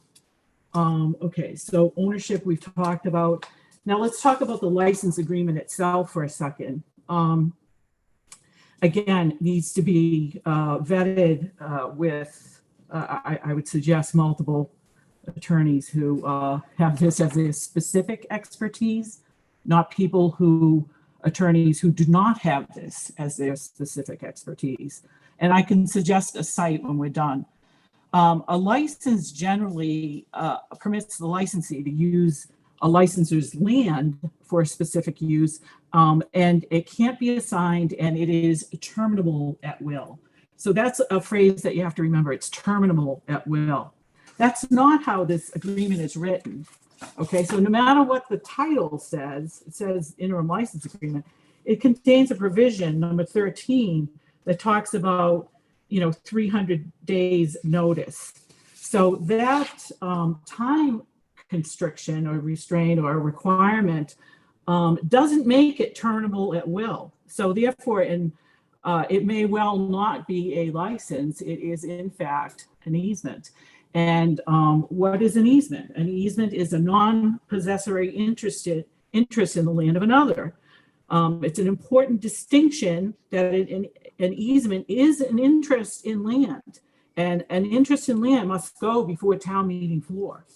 So the way your agreement is written is something that is a big question mark that needs to be reviewed, I would suggest, by multiple legal experts. If you're looking for information on a license versus an agreement, you might go to a website called Norris McLaughlin, McLaughlin.com, and explains very clearly what a license is versus an easement. So I hope you find that information helpful. I pulled a deed that is, again, something that I think should be checked out by you folks. It's extremely concerning to me, but again, it's just something that I think was a prerequisite bit of due diligence that should have been done before the drafting of this agreement. So I leave that information with you. I hope you find that helpful, and hopefully somebody will go back and dot the i's and cross the t's. Thank you, Lisa. Thank you, Karen. So I'm just going to go back to the deeds, because I as well had gone back. I went back to deeds from 1871 on this parcel. And there was actually a plan of land, Karen, done, hold on, I'm going to pull it up real quick, by the St. Mark's trustees on March 18th of 1977. And they had actually given parcel A, which is part of the library now. It is, let me see if I can get the book and page for you quickly on this. Plan book 451. Sorry, I don't mean to go sideways, but I'm trying to read it sideways. Plan, it looks like 93. So, and there's deeds going back as well. So I do disagree, Karen. St. Mark's does own the land according to the deeds that I found as well. There was another deed done. Could you give me that book and page again? I'm sorry. Sure. Hold on one second. Karen, I'll send you the file. I'd be happy to email you. No, the file. I just need the book and page. I'm good. So it was filed on, sorry, I'm looking sideways, June 6, 1978, Plan Book 451. Book 451, it looks like Plan 93. And again, I'd be happy to provide it with you. I have it in a file. And that was a transfer to whom? So that was when there was transferring parcel A, which was 35,000 square feet. It went to the town, and it's what makes up the library parking lot and whatnot now. So, and it was from the plan of land for the trustees of St. Mark's School. Who was the grantor? Sorry?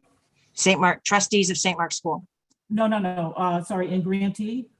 Hold on, let me pull up the actual deed. Hold on. I have so many deeds going back. Hold on one second. Going back to the 30s. So there was a deed for this, it was granted St. Mark's School of Southborough, Inc. They granted to the trustees of Southborough Library. That was book page 6474, and it looks like 39. I can't tell if it's 39 or 59. It's old. Again, I'm happy to forward you this information. It's all in one file. So according to the deed you're citing, the owner would have been the transfer. St. Mark's School of Southborough, Inc. To the trustees of the Southborough Library. Yep. For that particular piece of parcel, that was parcel A, and parcel B is the section that we're talking about now that was shown on the plot of land. So good to know, because again, there's no legal description attached to the reciprocal interim license agreement in the package tonight. Yeah, and again, happy to forward you the information, Karen. Yeah, I appreciate that. Thank you. Okay. So right. that still just leaves the question about easement versus license. So I don't know if I want to broach this. I'm not a lawyer necessarily, but it's an interim license that's in place until we go to town meeting. I'm looking at other members of the board to see if I'm stating that correctly. Yes, okay. So it will go to town meeting for the easement in the spring. So that begs the question again from the public and myself as well. How is it that all this work has happened, construction to really a full development without final site plans? And where are the agreements between St. Mark's and the town? I mean, it seems to me that this is all kind of after the fact, and then also going to town floor meeting, to the town floor at the next meeting as a fait accompli. It's already, finished construction. What if the town said, no, we don't think this clearly is within their purview, and no, we don't agree with this. I mean, let me put it this way. The only party, I think, and correct me if I'm wrong, it's a question in my mind, this isn't up to the Board of Selectmen. It's not up to the DPW. It is up to the town residents, the voters of this town, as to how to use this site. You can't come to them after you finish the development and say, is this okay? Again, just one point of view. All right, Karen, thank you. Much appreciated. And I will get you that information as well. Yeah, it just seems backwards to me. And to me, again, it's just a common sense, what happened here. All right. And again, the way this is written, it does have a time constraint in it. So that makes it different from a license. It appears to be an easement. So thank you for hearing me out. You. I point you back to Fences of Stone. I've spoken to the author. He stands by his research, and there are other sources that support the fact that this may well be a Nipmuc burial ground. Thank you. Thank you, Karen. All right. Ms. Fiore, I'm just going to ask if you can add anything that hasn't already been brought up as a concern to the board. Are you there?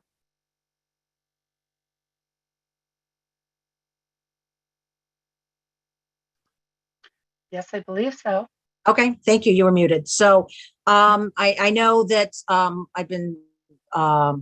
know that you have been asking some questions of the DPW and Mr. Purple, and I think that Mr. Weishan and Ms.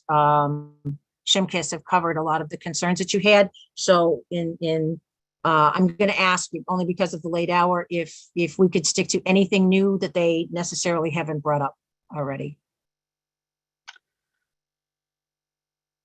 I can try, certainly. Sure. That would be awesome. Thank you. So first of all, I thank you for the book and page that was quoted earlier for this property. I only looked at the current information, and the parcel on the assessor's map, which is assessor's plan, which is map 54, lot 8, is claimed by St. Mark's, and it is represented on their 3 ABCs that are filed by all nonprofits in the town. So they do agree that this property belongs to them. And I also read the license agreement, see adjustments to easements, and perhaps this was also just discussed, but I don't believe this means the property is actually transferred. And the board expects the town to approve at town meeting a completed project. So doesn't that infringe upon our rights as voters to approve or disapprove of a project? And if the park is being built using funds granted to the town of Southborough, on land that will continue to be owned by St. Mark's, are we really using money granted to Southborough to build a park on land that St. Mark's does now and will in the future own? And is that appropriate? And finally, in February, I did ask this in the comments earlier, but didn't really get an answer that I know of. In February, Ms. Galligan was quoted as saying that the $290,000 from the Shared Streets and Spaces grant would not be used to move the road, and that other money would be used. But I was also under the impression that current Chapter 90 money was already expended.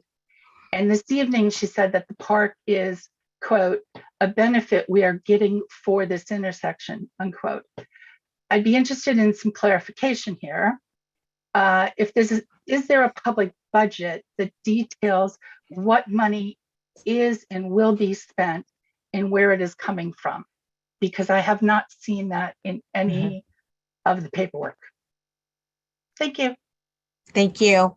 Karen, do you want to, I know that it was, we had discussed the Chapter 90 monies and the Shared Street monies at our meetings as well. So, I don't know, Karen, if you want to add anything to that at this point, or, obviously the board is taking all the feedback that we're getting into consideration as well. So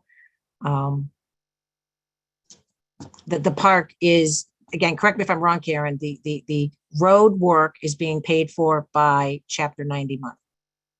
Yes. Okay. And when you approved when we did the whole approval project, we had it laid out, so it's in your packet of where all the money for the entire various streets project is coming from. Okay. Is that public information? And where? It's in the packet. I didn't. That's public on the website. Packet. In which packet? The packet for tonight's meeting? No. The packet for the prior meetings, Karen, where we discussed this. I'm just trying to be clear. For when the project was awarded? Right. Okay. The project for the history walk was awarded? When the project, the various streets project, which is the current project that is in the town in various streets, and this is part of it, as we said earlier. So that's not the shared was awarded. streets When and that was spaces. all awarded, we laid out exactly what was in there. Shared streets was part of it for part of that project. It's a multi-million-dollar project, or right. It's a lot bigger than just this intersection. If it's in a prior packet. Was it the August 17th? August, Was it was August 17th. 17th. Thank you. If you go back to our August 17th packet, you should have that information. It starts on page 16. Thank you. Okay. All right. That being said, I think, again, I appreciate all the feedback that we've gotten from people on this. Ms. Ferry, thank you again for commenting as well.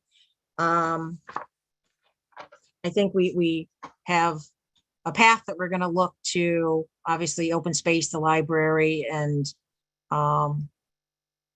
Andrew, I know that you had mentioned historical, whomever. I think we should put a group together, and Andrew, I would hope that you would be interested in being involved in those discussions and moving the discussions forward.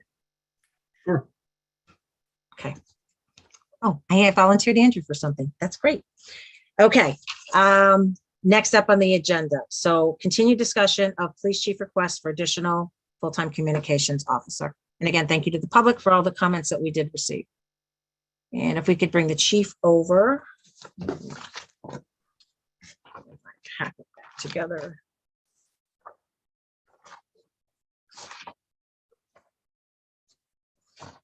Good evening, Chief. How are you? Welcome. You're muted. So I know you had given us some additional information for our packet, and this is kind of a continued discussion from our last meeting regarding the need for a 5th dispatcher. Do you want to go through some of the information briefly that you provided us for our packet? Sure. First, thanks to the board for continuing the discussion. Really made it clear that I needed some more information, and I hope I provided that. I went to go look at the schedule sheets, and we do keep track of it electronically as well. The sheets that I sent over, I looked at them and I kind of saw that a picture tells 1,000 words. That's a working sheet that we keep in the OIC's office, where we track the schedule for the week and pencil in overtime. So that's the handwritten document, and you can see by page 1, we were down 1 of the 4. So you can see how many overtime shifts that we had to fill, along with the open shifts that the schedule created by only having 4 full-time. And then you move on to page 2, where you see where that vacancy is filled. And then finally to page 3, where we can eliminate all the open shifts. And as you know, none of that accounts for union time off on all of those sheets. So that would be where would we be backfilling from that point. But I think from the correspondence that's gone back and forth, you've seen that, and Sam was totally correct. You need 5 just to have a bare minimum to fill all the shifts for a 7-day period. Also gave you some financials, little rosier picture. I think we're projecting about 32,000.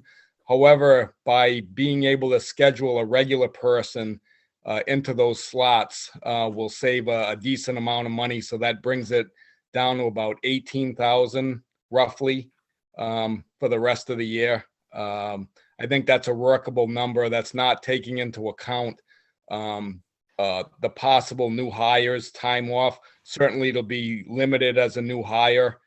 So that number should be pretty strong. So I'll just open it up if you guys have any questions. Hopefully that the new documents made the need clear, or clearer, I should say.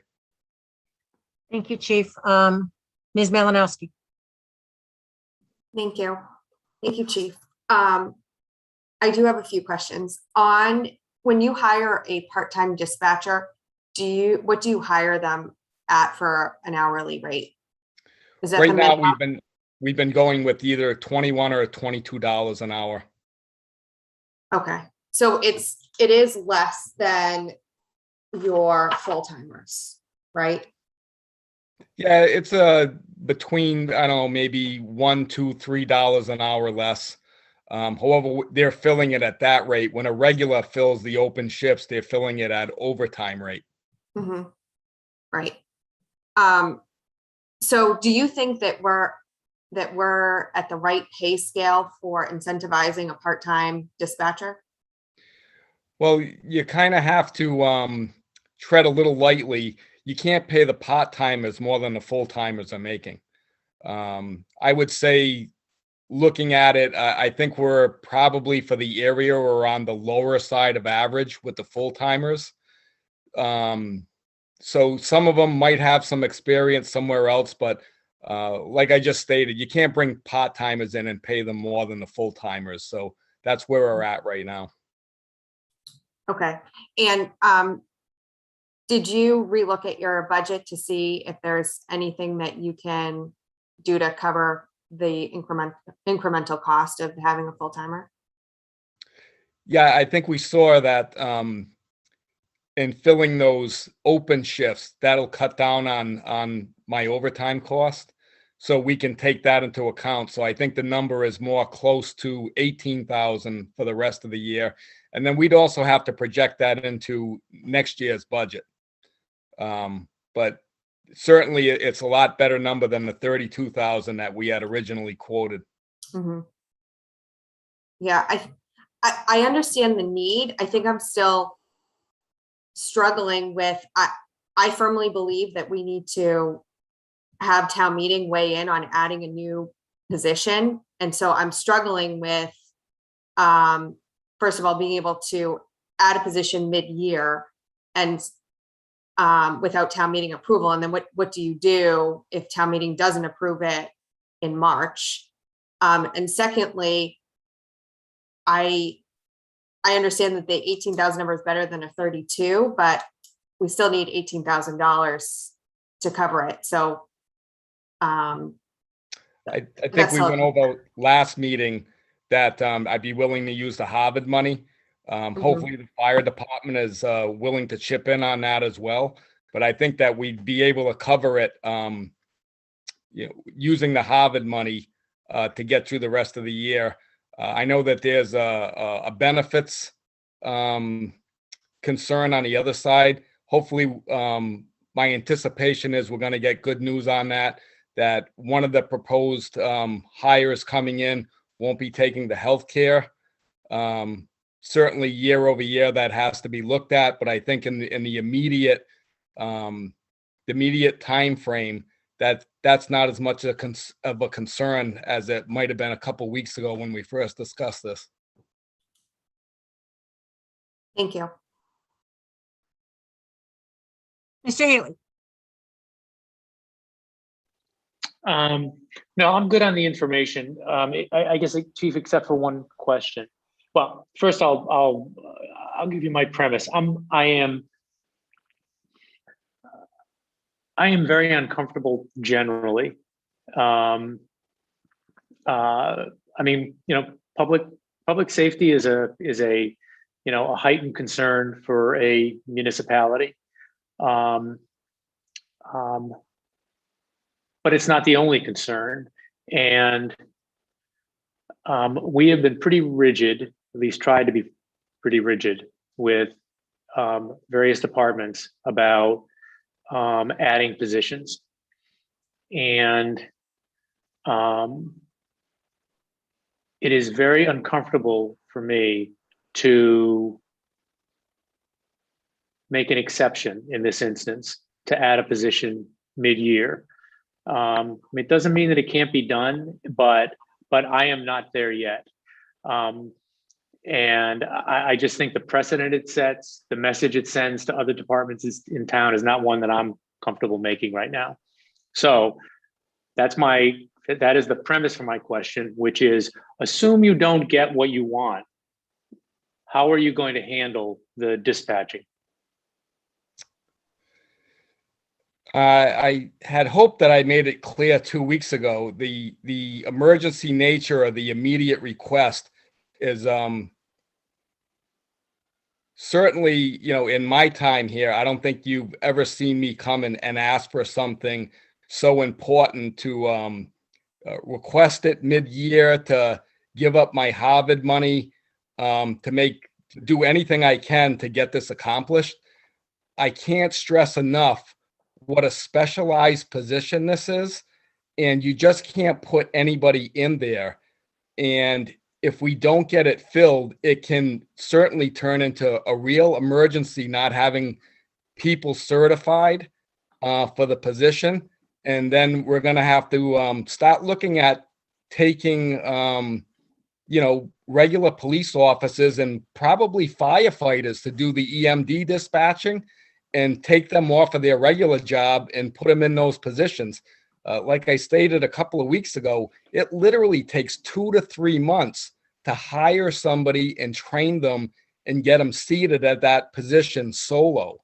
That's what I'm looking at. We just can't lose any more people and be able to fill it. Times have changed. I don't have part-timers that are willing to pick up 40, 50 hours a week. I just don't have it right now. So I hear your statement of emergency. If you don't get the position, what are you going to do? How are you going to fill? What are you going to do in terms of dispatch? What is the plan? The plan simply, Chief, can't be, I'm going to get it. Therefore, I don't have to consider what happens if I don't. What happens if you don't? I think I just stated it. We'll make do with what we have, and hopefully we don't have any full-time employees quitting because of the forced overtime continued. And if push comes to shove, we're going to have to take police officers and possibly firemen and have them fill those positions while we look for replacements. And I'm sure that'll cause problems on the unions on those two other entities. Okay. All right, I'm good. Mr. Stivers. Thanks. I guess I'm on the other side of uncomfortable, as Mr. Healy expressed. I am uncomfortable, but I'm prepared to support this. It would have been hugely better, Chief, had we had this conversation before the current year's budget started and been able to figure out how to match this with other pressures and come up with a solution that didn't result in the emergency here. I'm convinced of the need, the value of the staffing here. And I guess, again, I'm supportive with the proviso that I would strongly urge you to continue to look for other ways to fund this. You mentioned the Harvard money, which sounds like a good option, and maybe the fire department can come up with some contribution here too, would be great, and anything else you can think of. And then that puts us into another position in terms of the FY23 budget process that we'll have to figure out what this means for that, which again, as folks have commented, is going to be a challenge to start with, even without this. So it heads for a difficult position, but again, near term, it seems to me it's something that I can support. So thanks. Andrew. So I can support this funding request. I thought that the schedule, Chief, that you showed, showing the how the slots were being filled and backfilling the positions with a lot of overtime, that was useful to me to demonstrate it. It sounds like you have a way to fund the position for the balance of FY22 within the existing budget, which is important. And then I would just reiterate that, I was on the advisory committee. I still don't remember whether it was 1 year ago or 2 years ago, where you came with the big request for the 2 additional positions. And, when this first came up, I kind of asked, well, why didn't we hear about it then? And you said it takes time to build these requests over time. I understand that, but because I think that you do have a track record of, you don't ask for things unless you feel like you really need them, to just encourage you to please, if there's anything else like this, to just get it on the table, so that particularly as we face a additional budget challenges for FY23, we know them over the next couple months, right? Because there is definitely an awkwardness of having a funding like this that comes in the middle of the year. So hope you please keep that in mind. Thank you. Thank you, Andrew. So I have a couple questions, Chief. So I know we just added a part-time dispatcher tonight. So how many hours are you anticipating her being able to fill on the need that you have? So this kind of comes full circle in the discussion. So we're looking for more part-timers. Interviewed this individual, and she would be my choice if we do get the 5th position. So I'm kind of trying to move the ball forward and hopefully get her background and the checks and everything in place. But the people that you interview now, they'll tell you, and she's told me she's looking for a full-time position. She'll look to help out in a part-time position, but they just can't dedicate or be forced or work certain shifts that are open. So that's what you're facing with all the part-time hires that have come through. They can't dedicate to the training or the hours. Like I said, it takes 200 to 300, at least 300 to 400 hours to get them in a solo position. The model worked for a long time, and it's been going downhill, and we're just not getting those part-timers, which has always been the model to fill. They're not available to work. So is Alyssa then not coming from somewhere that she has some level of training and you're starting at ground zero with her? Yeah, pretty much. She's done a little bit of EMT rescue dispatching in another part of the country. That would just be, she would be a little bit comfortable, behind the mic, but it's still ground zero. The part-timer that we hired a few months ago was fully certified in Grafton. We brought her over. It still took multiple shifts to integrate her in what we do, what the fire department does, doing EMD dispatch, which they don't do in Grafton.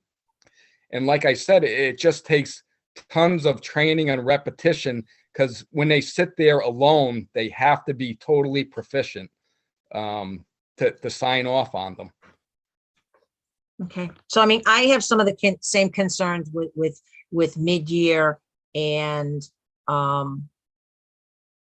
guess we just had a town meeting, and not knowing in advance of town meeting that there was an issue. My hope would be to find some part-time people to fill these roles. So even in the interim, so, going into the budget season for next year, the opportunity would be there. I mean, have you even considered reaching out to some of the past dispatchers that have left that might be interested in putting in some part-time hours in Southborough? Well, the one that we have coming back, Brittany, she's returned. The ones that have worked in the past, no, I wouldn't be interested in asking them to return for some part-time hours.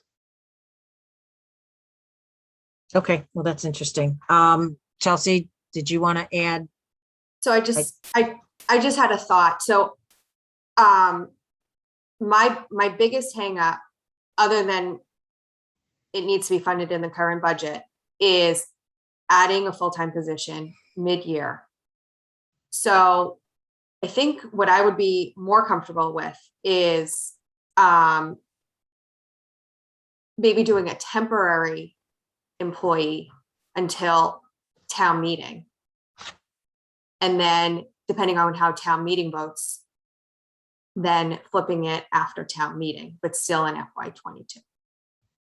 How would you fund it though, Chelsea? Through, well, The same.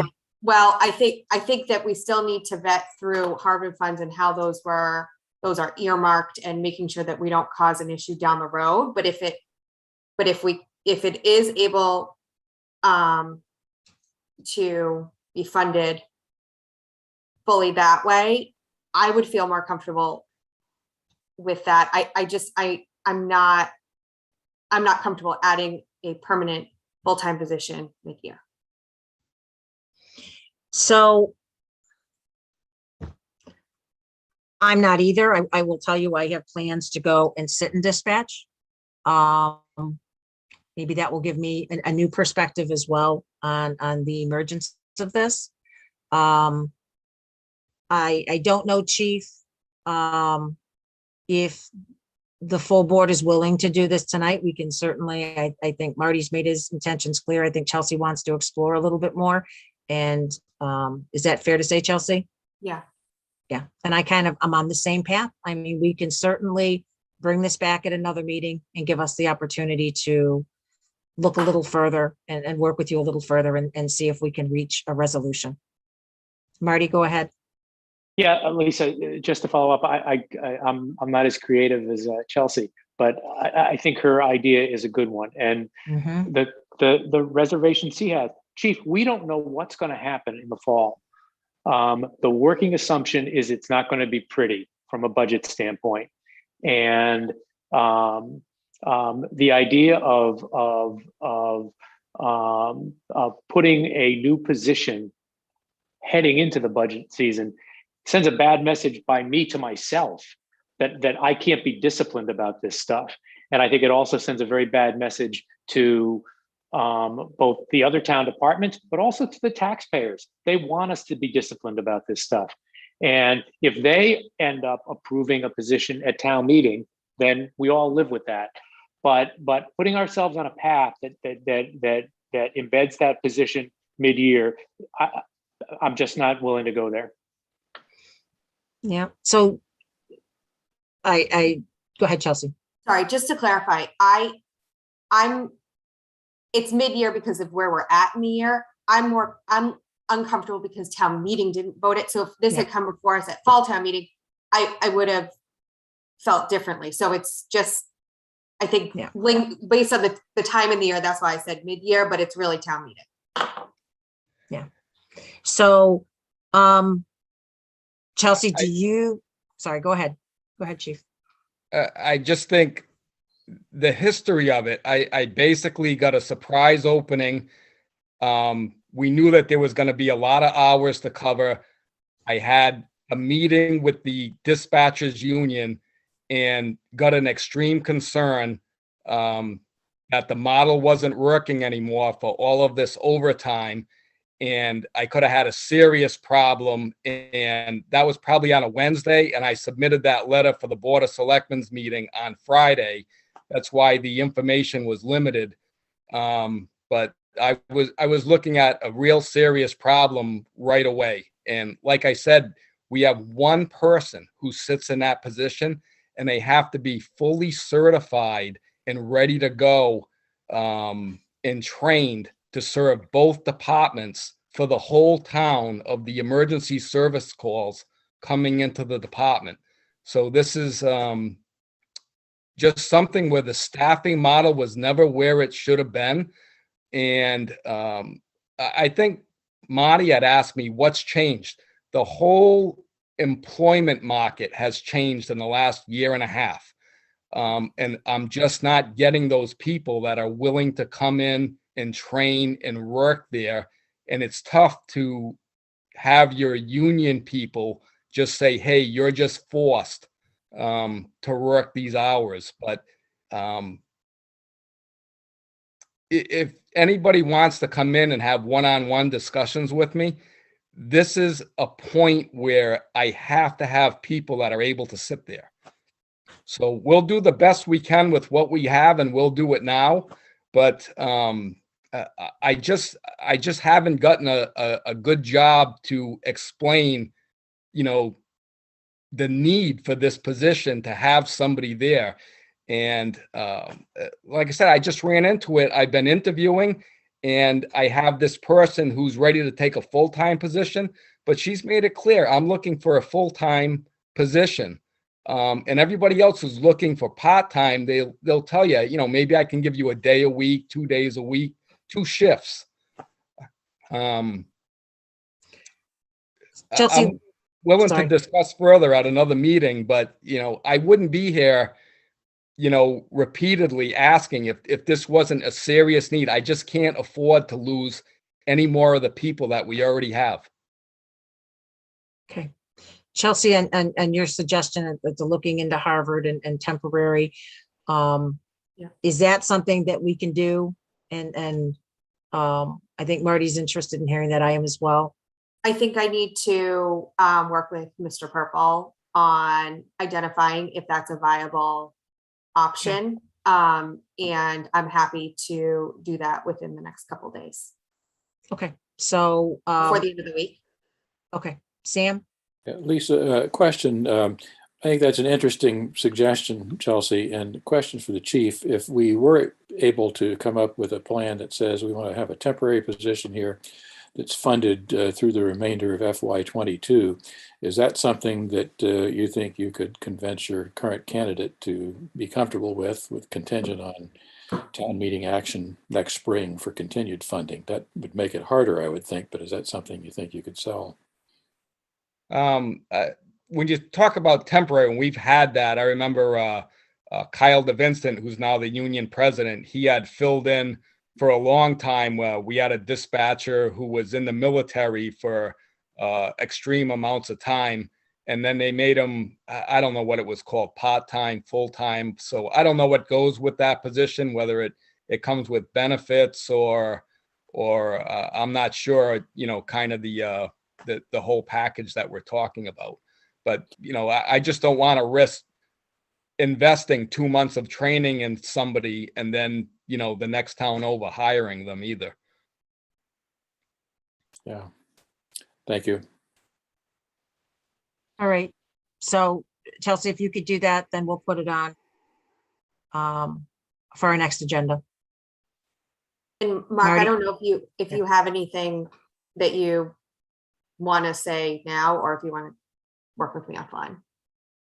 So my only, we discussed using Harvard money and to support this position. And I think one of the things that I've tried to do since I've been here and with Brian is to try to get one-time money out of supporting operational budgets. And I know that we've received money donations from Harvard every year.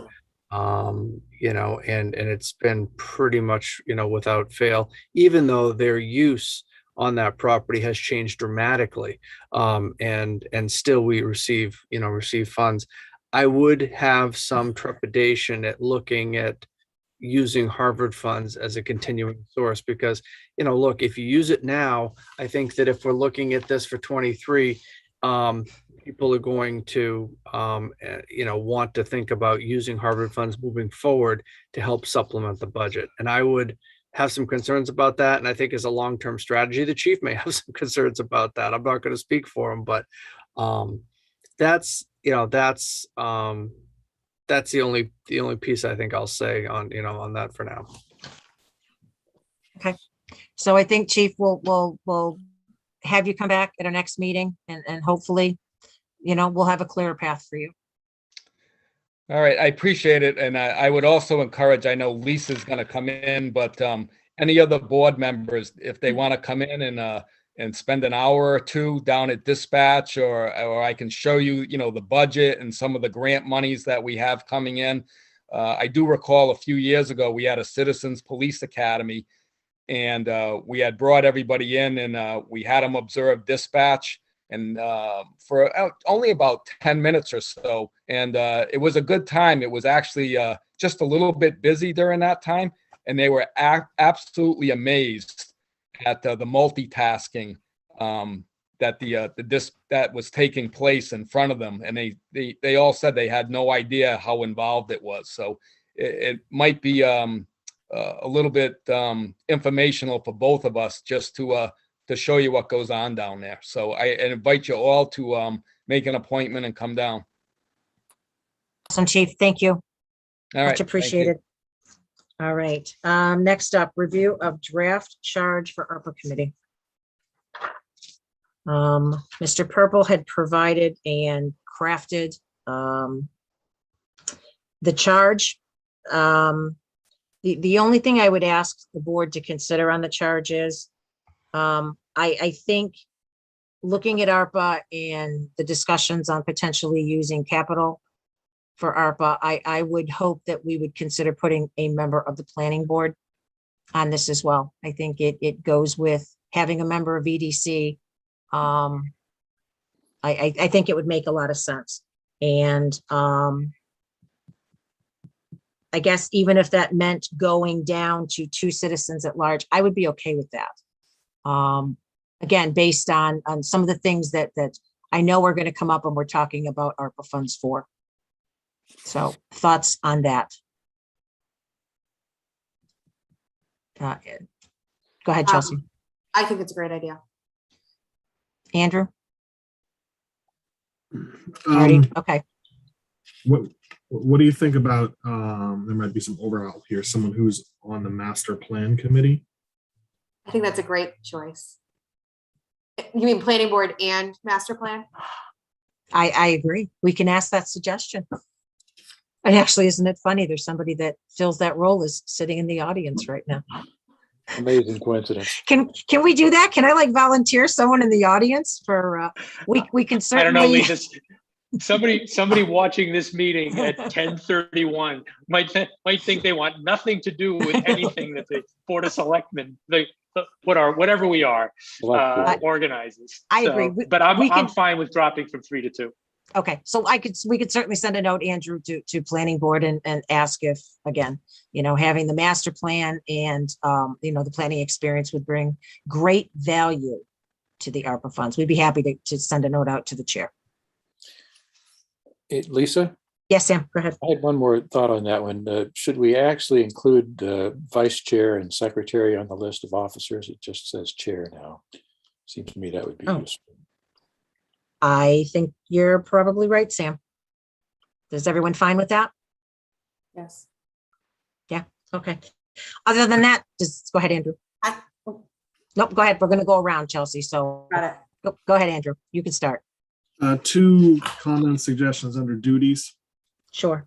The committee is being asked to provide recommendations on the expenditure, and then I think it would also be interesting to have a recommendation on the timing of the expenditure, because we have 3 years to spend the money, right? So there might be some benefit to getting expertise on the timing of when you would spend, when you would actually spend money on some of the recommended projects. And then I just wanted to get everyone's thoughts on the 4th duty, where we're asking for developing an evaluation tool to rank proposals. I don't know whether ultimately, right, it's the select board that's going to make the decision about how to spend the money. So it might be kind of awkward if this charge committee comes and they have rankings 1 through 7, and really what I feel like would be the exact opposite. I want number 7, number 1. Would it make more sense to just get a list of 5 or 6 different projects, and then ultimately, right, it's the select board that's going to decide how we ultimately rank them, right, by how we vote on them. Again, this is not a feeling that I have that's particularly strong, so I just throw it out there to see how other people feel about it. So kind of playing that, Andrew, I know we talked about Jennifer being involved and working with the ARPA committee as well. What about a I do- scoring, like a scoring grid Yeah. versus? I'll jump in here because again, I Yeah. was just trying to put everything that I could think was important into this. And then, the board can decide what you want to pick out, what you want to do. My thought here was to try to have a way so that you could understand how the committee looked at the proposals they were given and how they may have, determined this has more value to the community. This is a better use of spending the money, and how they, so the board had some ideas how they got to that point. I completely agree with you that it's going to be, well, we think this is number one, and Andrew, in your book, this is number 4. And it does come down to the Board of Selectmen, which is why I think the board decided at your last meeting to take all the selectmen off of the committee and take your input out of it in the first phase when you know that you've got the final say. So I'm not wed to anything in here. I was just trying to set you up with some thoughts about this as to how you may want to do and what to do. I guess my reaction is whether or not we ask them to do it or not, they're going to come up with some rationale for ranking things. So, I mean, instead of telling them they have to, that the committee shall consider tools to rank. I mean, if they choose not to, but it's inconceivable to me if I'm on that committee, I'm trying to come up with some mechanism for saying, this is what we think is 1, this is what we think is 7, as opposed to here's 7 things that we're considering, you guys decide, even though ultimately this board decides. Right, Marty, Anyway, too. I think on that point, we're talking about having public forums. And I would hope that through the public forum process, if something had, came in surveys, came through the process as kind of a standout item, that we wouldn't know that unless they were ranked in some way. Lisa, I agree. I think that it would be helpful to have committee's input on how they recommend ranking, because I think there are a lot of different ways you could rank. I think everybody has seen what I've seen in terms of solicitations that have coming from people who have ranking systems for this stuff. And I think that would be a very useful input to understand how others out there are actually doing the rankings, might come up with ideas that we hadn't thought of in terms of how you consider this. So to me, again, ultimately, certainly our decision, but I'd be interested in trying to learn from the committee and other outside players in this process, how people are thinking about ranking, and then we can accept it or not. Yeah, I agree. So along the lines of what was suggested by Mr. Healy, we replace the word develop with consider the use of, which then gives the committee the latitude, but kind of an understanding that they should be finding a way to evaluate and kind of, grade the different proposals that they're presented with. I'm good with that. I like it. Yeah. Chelsea, you good with that? I'm good with that. I have 2 other comments. Sure. Let me just, Andrew, are you done? I'm done. Okay, go ahead, Chelsea. I'm sorry. I'm sorry. Before you start, one clarification. Mr. Stivers, in the 3rd bullet on determined organizations, you want to add and vice chair to the chair? Vice chair and secretary had suggested. Okay. All right. Sorry. I'm good. Go ahead, Chelsea. On the 3rd bullet on duties, can we update public hearings to be public forums? Yeah. Okay. Yep. And this kind of gets back to, I forgot who said it earlier, maybe Andrew or Sam, on should we be saying select board instead of board of selectmen, or are we not that yet? We're still in waffle world. It's been voted on. We are the select board. I now agree. granted, there may be someone somewhere who says, aha, they're running wild again, calling themselves something when they're not. But I think we're good saying select board. Okay. So can we just so I think we just need to try Be to consistent. update. Yeah. Everything. Yeah. I know. I agree. My email says select board. I'll say that. I changed it. I did. Oh, Me too. All Oh, the so town letterhead is now trash. Oh, Reprint. Yeah, the good news is we don't buy letterhead, we print it. So I'll go in, I'll change the heading and perfect. you know, we don't waste money on that anymore. Okay, Excellent. No bond paper. awesome. Chelsea, did you have anything else on that? oh, that was it. Okay, Sam, did you have anything else? All set. Marty? Lisa, no. Okay, so I would ask the board then to, I make a well, do we have a motion to approve the draft charge for the ARPA committee? And actually, let me take that back. Let me rescind that question. Go ahead, Mark. I think we're gonna go next to, we need to I advertise. just wanted before, excuse me, before you did that, I just wanted you to clarify the membership again. If you So could- it's gonna be 2 residents and 1 planning board member / master plan member. We'll put it in there. We'll see what we get. Because there's actually 2 planning board members on master plan in different roles, but yes. So, okay, Is it a planning board and or master plan? Andrew, that was, yeah, okay. He's saying thumbs up, sure. So let me just ask the board, do we want to put this out for 2 weeks?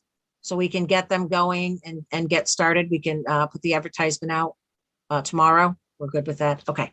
So then I will ask the board, do we have a motion? Sorry, are we, Go ahead. do we just email, Mark, will you just email the chairs of the committees that were identified and then the 2 at large will be advertised? Yeah. Correct. Okay. Is there, in the last bullet under duties, is there any thoughts on filling in the blank? As to when you'd like to see something back from the committee as to what they're looking at? On or Or before, even an interim report, because I know that this could be a longer process. why don't we say 6 months?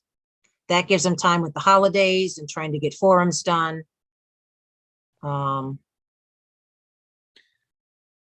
Sam? Even sooner, maybe a little bit. I don't know. I know, but with the holidays, I think it's going to be tough if you sit them, say at our next meeting, we interview and sit, you know, to get a meeting together in December with the holidays. I think it's going to be tough. I think maybe we put a March 31st. You know, that How gives about them, if we say not later then? And then if they are able to get their work done more quickly, yeah, and we can encourage them to do that. okay. So what date do you want to go for, Marty, then? For This is the May 16th. Perfect. Everybody good with that? Sure. Okay. All right. The only, sorry. No, go And- ahead. And I don't know that this would change my opinion, but I just want to be cognizant of when annual town meeting would be, the assumptions were, and I'm not advocating that we should use Oh. ARPA funds for offsetting the tax rate in FY '23, but if we think we have an intention of doing that, do we want to know that before town meeting? Mhm. Now, we don't have to know that before town meeting, but is it helpful to know that before town meeting? Yes. Could be. Yeah. I think we're covered if we say no later then. Am I on mute? No, I'm Yeah. not. Nope, you're not. March 15th would put a deadline before town meeting, certainly. Yeah, but well, I don't care. Well, I guess, okay. Chelsea, see give what us a date. Give us a date. We'll go with your date, Chelsea. What do you think? Well, I think you could keep it May 16th if the board wants to give Ms. Malinowski the opportunity to add another sentence at the end, or give her literary license to add another sentence with me that essentially addresses the fact if there are items that need to be addressed by, you know, that have an impact, or, you know, something along town, you know, with town meeting, then, you know, there may be something that needs to happen before then. All right, I'm gonna try this one more time. Do we have a motion to approve the draft charge for the ARPA committee as presented tonight, with Ms. Malinowski having the authority to work with Mr. Purple to add language based on potential use of monies for town meeting items? As it presented and amended tonight, right? Thank you. Okay, I was close. I was close. Lisa, could you repeat that? No. Not in 1,000 years. It's 10:43. No way. So moved. So And it- moved. Second, So moved. and including the right. possibility of an asteroid strike. Mr. Dennington. Aye. All right, Ms. Melanowski. Aye. Mr. Stivers. Aye. Mr. Healy. Marty. Didn't I say I think you're aye? on- I thought I did. You did. I didn't hear you. Sorry. Didn't. Okay. Okay. Ms. Brusha, aye. Okay, good. So we're getting there real quick. So the next up is we had discussed this at our last meeting. And I know Kat has hung out, if we could bring her over. And if she could just briefly talk about, she had made a couple changes. I know we've all read it. I know we kind of, some level of took a position on it, but we can certainly vote with the language. Good evening. Oh my gosh, you're a trooper for hanging around. Yeah, Catherine, what were you binge watching during our meeting? This was one of the better meetings. Thank you. Uh-oh. Thank you for your work. Very, very sad. All right, Kat, so if you just want to talk about briefly the changes, I know they were minor in nature relatively. If you want to just touch on those quickly, and then we'll see if anybody has any questions for you on them. Sure. So you've read the draft. What we tried to keep it with the spirit of the original one and not go crazy, because we can do some changes as far as, creating the different positions and stuff if we go to town meeting at the bylaw and change the bylaw. So we just kept it simple. And we tried to address, I had spoken with the Attorney General, the Mass Attorney General, to check in to see if we could help address the open meeting law. And so we have in a footnote here, and I don't know if this is the right way to approach it, but we attempted it to, we now better understand how open meeting law applies to the voting members and how the responsibility falls on the voting members to be responsible to ensure that the open meeting law is not violated. So that was the intention of the footnote, to ensure that the voting members are fully responsible for keeping ourselves in check and not deliberating with non-voting associate members should that pass. Okay, so any questions on this? I actually have a question. So we took a position on this at our last meeting. So essentially tonight, I'm trying to think through what it is. We don't need to vote on this because the board voted at our last meeting to allow associate members. No, So I guess you didn't vote. So that you were coming to vote this time. I don't know why I thought we did a vote last We meeting. expressed opinions. You did a poll, or what do you call it? Okay. Okay. If you guys I'm all glad I want to asked. take the same opinion, that would be great. So, okay. So is there any questions or comments for Kat on the proposed revised charge? Yep, I think two of us at least. Sam had his finger up first, so. Go ahead, Sam. A quick suggestion on the associate members. It seems to me it's worth actually putting a limit on those. So up to 5 associate members or something like that. I think we want to be careful about letting that go unlimited. And if it turns out that's a problem, we can always come back and change it. But Yeah. I think 2 or 3 isn't enough, and 6 or 7 is too many. So I picked 5 as a midpoint, I guess, but I don't feel strongly about that. Yeah, sounds good. Is that it, Sam? Yes, thanks. Andrew? So I thought I was going to, that was the same point I made, that you should put in on the second line up to X number of not, but I was thinking of just limiting it to 2 rather than, I think, having 5 non-voting associate members on where this is kind of an experiment. We're kind of seeing how it works. And I think it's more standard to just have 2. I don't know what other people think about that. I did want to just address one point on that, which we're comfortable with whatever the board decides, but the reason we went with no number, which we're fine putting a number on and understand why, is that because we have 2 people that are interested in fulfilling the position, and I think Ms. Malinowski had made a comment earlier on in our discussion that it'd be nice to open it up to the the residents if anyone else was interested. So if we had maybe 3 or something, it would give that opportunity. It doesn't mean that the other residents can't come forward, even if we have 2 that are interested. But that's what we were trying to address when we kept it kind of open. Lisa, Yeah, Marty, go ahead. let me see if folks could live with this. Leave it as is without a specific number. But with the gentleman's agreement, essentially, that if you go beyond 3, let's say, you come to discuss it with us first. Don't you have to appoint them? That's what we were thinking that was going to happen anyway. So the control is still within the select board. Mr. Purple is nodding yes. Yep. Sounds Yeah, like I a still think person's it's agreement. it's an ad hoc committee, so I think you still have to appoint, so you can determine they have enough or they don't have enough. Sam, did you just say gentle persons? A gentle person's Did you? agreement, I did. Oh, man. I think, okay. All right, We're not Chelsea, having go ahead. enough fun. And unfortunately, I'm still not there, Kat, but I want to thank you for all the work that you and your committee have done and it's nothing personal. I'm just with all the open meeting law complaints that we continue to have filed. I just can't get there. But I do have one question, comment, and Mr. Purple, this is going to kind of put you on the spot, but assuming that these alternates need to comply with open meeting law, I assume that they would need a town email. And how much do we pay per town email per year? I'd have to go back and take a look, but since you're putting me on the spot, I'm going to throw out a number of about $50. I think per email address. Okay.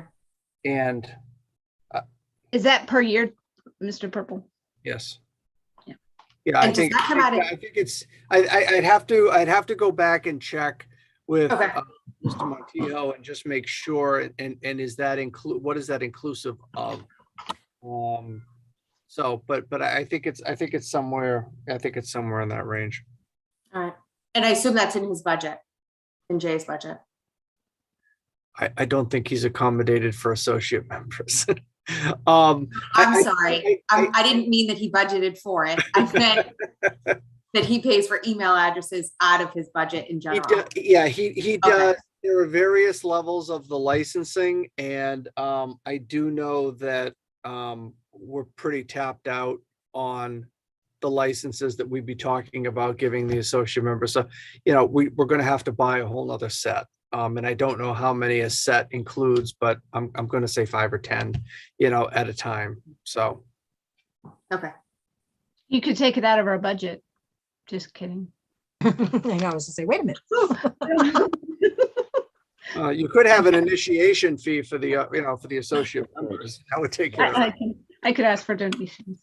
All right, so Ken, I will tell you, I'm kind of on the same page as Chelsea. I still have concerns regarding the open meeting law piece, but I think when we make the motion, you're going to have the votes for what you need. So that being said, do we have a motion to approve the revised charge for the Trails Committee as amended? So moved. Second. Thank you. Roll call, Mr. Dennington. Aye. Ms. Malinowski. No. Mr. Stivers. Yes. Mr. Healy. Catherine, at the beginning of the meeting, I felt one way, but now, no. Aye. All right, and Ms. Brasher is no. So that's great. Catherine, you are set. Just to Majority point vote out, rules.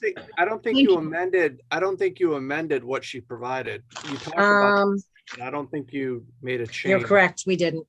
Okay. Just So making let's- sure before I finalize it. That's all. Well, there was no amendment, so it's fine. There's nothing to amend. Okay. Okay. All right. So lastly, thank you, Kat, for hanging around. Thank you. Much appreciated. Lastly is something I had added to the agenda. This is going to be very brief. I wanted to talk to the board about a discussion of open meeting law training requirements for boards and committee chairs. So Mark and I had spoken to town council And he, in conjunction with Mr. Haggerty, is on board with doing an open meeting law training. I'm asking this board that we make it a requirement of all chairs for boards and committees at the least to attend. And if they can't attend, at the very least, they can rewatch the Zoom. But I would ask that we also have them sign an acknowledgement that they have received. I think we're running into some big problems lately, and there's confusion. And I worry that it's because we're getting new people on board and people may not understand. So I think this is one way to head it off. And so I wanted the board's thoughts on this, because I've seen instances lately that have concerned me. And again, and I don't think anything may be done maliciously. I think it's just happening. And I think we're opening ourselves up to open meeting law violations. So thoughts from the board. Anyone want to chime in first? Go ahead, Sam.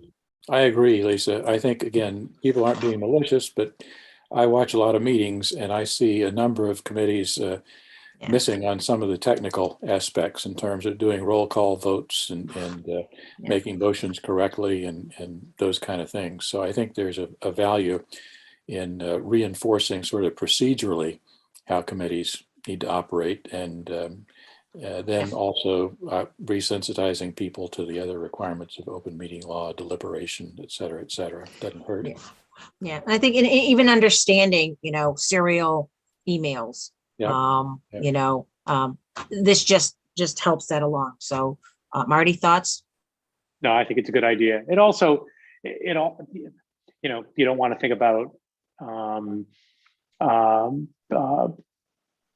liability all the time, but one of the things, if there is something that is colorable from the potential violation, one of the things that the AG's office looks at with respect to a town is the question of good faith and things like that. And if we've put in place a requirement like this, which I think is eminently reasonable, I think that is some indication that we're trying to get things right.